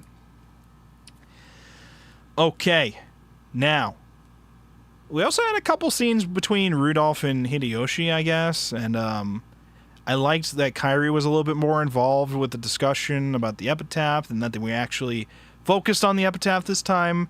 Seemed like it was pretty easy for us to solve, but also we don't actually know how, like, what their answer was, other than it might be related to some kind of wordplay thing, or something related to Kinzo's past. But they're just, it's one of those things where they're just like, maybe we don't really know Kinzo, you know, where they're just like, we know about his past with this thing, but did he actually give that much of a shit about his hometown? I don't think he did. I don't know. And now they're just slowly realizing, maybe we didn't really know Father that much. He just kind of locked himself away every now and then. But, what was it also? I'm trying to remember. Avatrice's entrance to Rosa Maria was like, at first she was wearing like a disguise as Ava and then tore off the skin by like showing like an eye coming out of her mouth and then ripped off her face and the rest of the skin. And I was like, God damn, that's an entrance. That was sick. And then Beatrice is just laughing at Battler being like, what the fuck is this shit? That's not allowed. What do you mean you're not Beatrice anymore? What does all this mean? And then we eventually get to Beto because he's like, what the fuck do I even call you now? He's like, yeah, you can call me whatever you want. Pick out a good name for me. And he's like, yeah, I guess I'll call you Beto. I don't care. So now we have Lord Farquaad, but yeah. It's like what? Looks like Lord Farquaad, like her portrait. Oh. Hold on, wait. Yes, you sent that in the chat. I will post it on the stream. for I the see comparison it, though, is here. the Okay. problem. Here's Lord Farquaad. Is it this? Here's Avatris. I'm just saying. You know, there's a Is shocking there, resemblance. can I mess with the opacity? Is that a thing I can do? No, it won't let me mess with the opacity. Wait, apply layer? No, that doesn't let me do it. It doesn't let, oh wait, maybe it's a filter thing. Hold on. Layer. Can I do I mean, opacity? we also saw Young Battler, so it'll be cool to see if Young Battler appears in the future. True. Oh yeah, we had a couple of scenes of young Battler and them being like, what did he... Oh my god, here's the opacity. Here you go. He said "Hasta la vista" when he left. Yeah, they were like saying, what's some cringe things he used to say? Or what did he used to be like? And he was like, yeah, he used to say hasta la vista and do some cringe poses, say cringe things, and they're just making fun of me. He's like, oh no, I'm not cringe, I'm based. Listen, stream, I'm just saying, look closely. I'm just saying. The resemblance is shocking. I'm just saying, you know, if I mess with the opacity up, you can't even tell. You don't even know. I think we're onto something here. I think we're onto something. I think Actually, you know what? Actually, ogres aren't humans, and neither are donkeys. True. That so Beatrice didn't lie. Okay. All right, we've had our fun. We've had our Farquaad memes. We've had our albino ravens. We've had our gremlins and CRTVs. Or cathode ray tube televisions. I keep forgetting the T stands for tube. We've had our Ava discussions. We've had the Rosa still not feeling bad for our discussion. Talked about Beatrice's past. What else? Is that it? I think that's pretty much it. One of these days we gotta talk about like the creationists. That'll be fun. I mean, I have a list of theories. There's like, Beatrice is a vampire. Beatrice is an extraterrestrial diplomat. With domain. There's like entropy, which is a really cool one, and then you also have creationists. But I guess we'll leave that for another time. Beatrice just turns out to be an alien the whole time. That would be. I don't know how I'd feel about that. Beatrice is just an alien being sent here to fuck with Battler, and then go back to her home planet. Only Battler, nobody else. Yeah. She's like, maybe Rosa a tiny bit every. She's like, this gold means nothing on my planet. This is like pennies on my planet, but you guys seem to really, really value it. So our entire planet's got gold up there, okay? I just brought to fuck with you guys, and all the stuff that's happening, it's not really happening. It's just like weird hallucination stuff that we send through like our alien rays. It's having our psychotic episode. Everybody's Like having a food. psychotic episode. Everybody's like, yeah, fucking eat, Battler, eat. You gotta eat something. I swear to God, if we go to the entire manga without eating anything, I'm telling you, I'm on something, okay? You gotta eat something at some point. Anyways. No, but like, doesn't anyone find it interesting? It's like, where a lot of the witches or like Beatrice, they're like, put your faith in magic, and then you have like the whole science angle. I feel like there's always like this conflict between two parties, but like there's a third route where you can just say, oh, it's like you could just like believe in God, or like have a priest, and then you say, oh, this is like the miracles of God and deism, and then you can just like overturn the chessboard that way. I thought that was fun. Yeah, I was gonna say something to that. Fuck. What did you just say? You said, fuck. What was I gonna say? You like Beatrice is like a magic priest, like you know, put your faith in magic. I remember what I was gonna say. I remember what I was gonna say. Okay. Battler? Okay, I understand he's trying to win the logical debates. He's pulling out like facts that I would not expect the average person to like know offhand.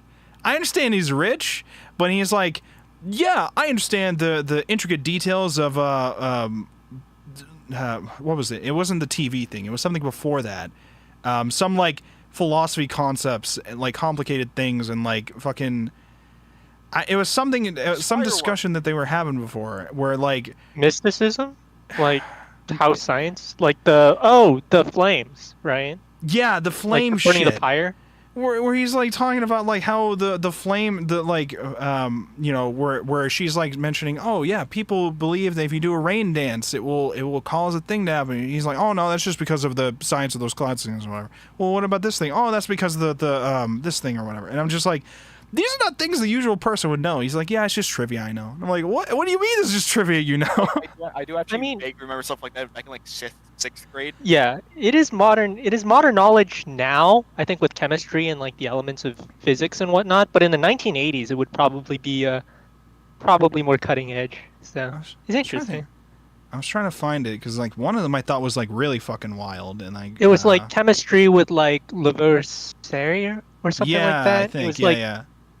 because I mean, quantum physics was like big in the 40s because of Einstein. So you get like that's like an evolving theory, and then chemistry with like Gibbs free energy and all that. Like that, it's much more modern science than 80s science. So it's interesting. Chemistry Yeah. was big back then, though. Hey, yo, Mr. White. Hey, Mr. White, explain that. Was that magic or was that science, Mr. White? And Battler just goes, I don't have to explain shit, Jesse. I don't have to. I don't have to explain it. You have to explain it, Jesse. And Battler's Walter White. Beatrice is Jesse. Hey, yo, Battler, let's go make some meth.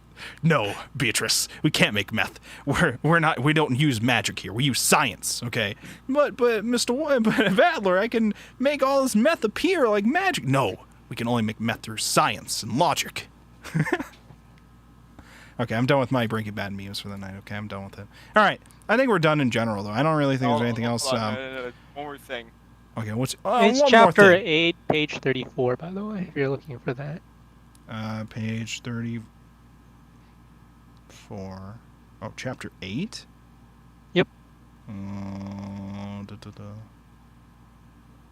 It's 374. All right, what's the one thing you got for us, Shadow?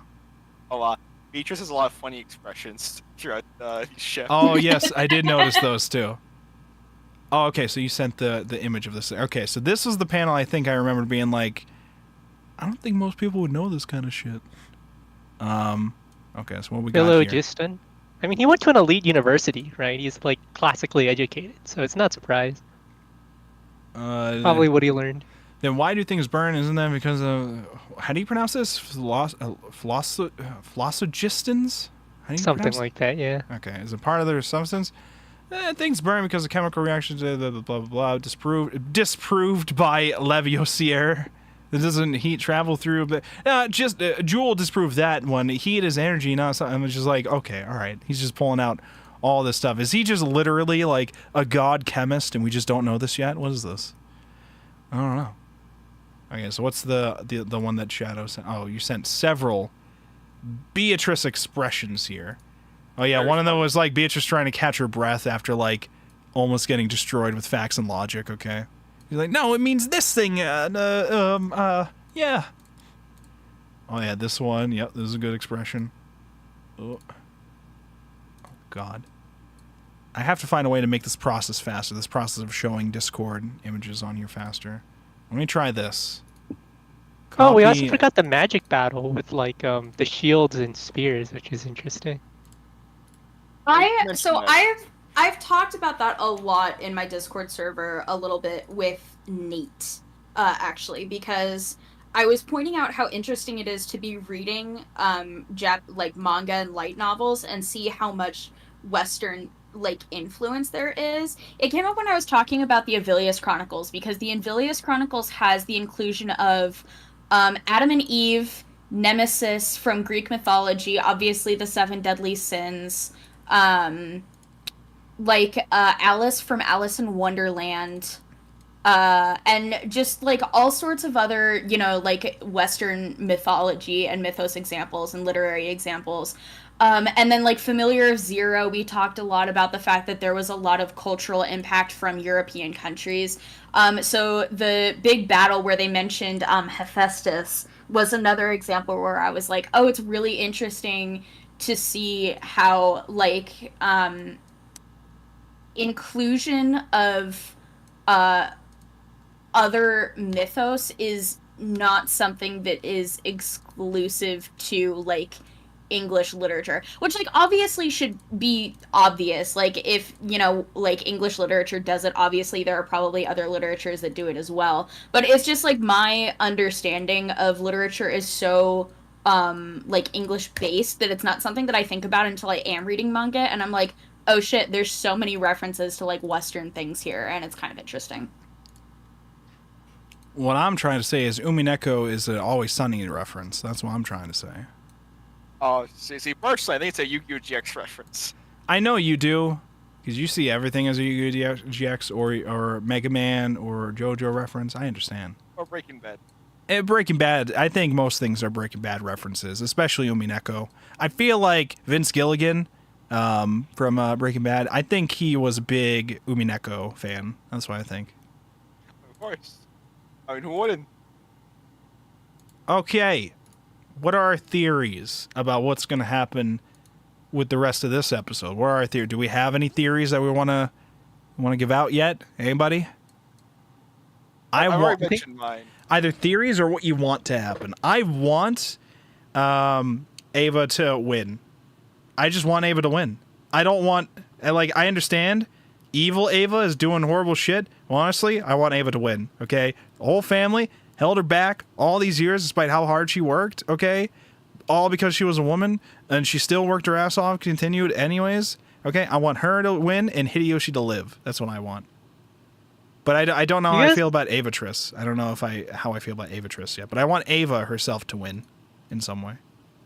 See, there's a secret mastermind behind all this, and Kraus is actually the one controlling everything. And we're gonna see Kraus win by getting the inheritance with all the gold. He's like faking his incompetence. And like Ava's gonna take the blame. They're all gonna blame Ava for being the witch. When in reality, Kraus is the one manipulating everything behind the strings. I believe it. It's possible. We haven't learned too much about him. Victory, you know, he's gotta guarantee it. None of this magic nonsense. Get out of here. Okay. Well, I think with that we can wrap this up. Unless anybody has anything else final to say, I think we're gonna wrap this up for tonight. Thank you so much, everybody, for coming to hang out, for showing up, and talking about Umineko When They Cry. Next week we'll be discussing the remainder of episode 3. We'll be reading volumes 4 and 5. Well, roughly. It's pretty much going to be like half of volume 3. And then, I mean, you understand the meme. We're pretty much going to be reading to the end of episode 3. We're going to be done with episode 3 next week. So we'll be done with this iteration of the game. And then we'll be going into episode 4. And then once we read through episode 4... we will take a vote whether or not we want to read the remaining episodes, or if we want to take a break and do some other series for a bit or something like that. We'll figure it out at that time. So we're at the very least committed to the end of episode 4, and then we will discuss whether or not we want to continue on to all the others. So thank you so much, everybody, for coming to hang out. Thank you so much. I don't really know what else to say other than we will see you next week, Thursday, 9 o'clock. Ari will be back and be able to speak, not with just Beatrice laughs. Who will survive? Will Hideyoshi get to live? Probably not. Yeah, unfortunately, he's probably going to die painfully from Avatrice somehow, and I'm going to be very upset about it. But honestly, I kind of want Hideyoshi to win. I want Hideyoshi to be the mastermind, I think. I think I've come around to it from being at first being like, I hope he's not the mastermind, to being like, you know, I hope he is, and I hope he wins. Okay. I hope he wins. Honestly. So Beatrice was just a distraction the whole time. Yeah. Thank you so much, everybody. We will see you next week. I will send you guys over to something because we have a decent chunk of viewers on Twitch. Let's raid. Who we got online? Trick or Sweets is playing. This is a Mega Man. Which was MMX3. Do you know what this is? One. Okay, well there you go. Apparently this is the best one. So you're going to Trick or Sweets. Well, X4 is a good close second. Why is this not working? Oh, did I spell trick wrong? Bye, stream. Okay, goodbye, stream. Bye, stream. We will talk to you next week, 9 o'clock, Twitch, YouTube, Kick, all of them. Goodbye, gamers. Stay safe. Goodbye. Goodbye.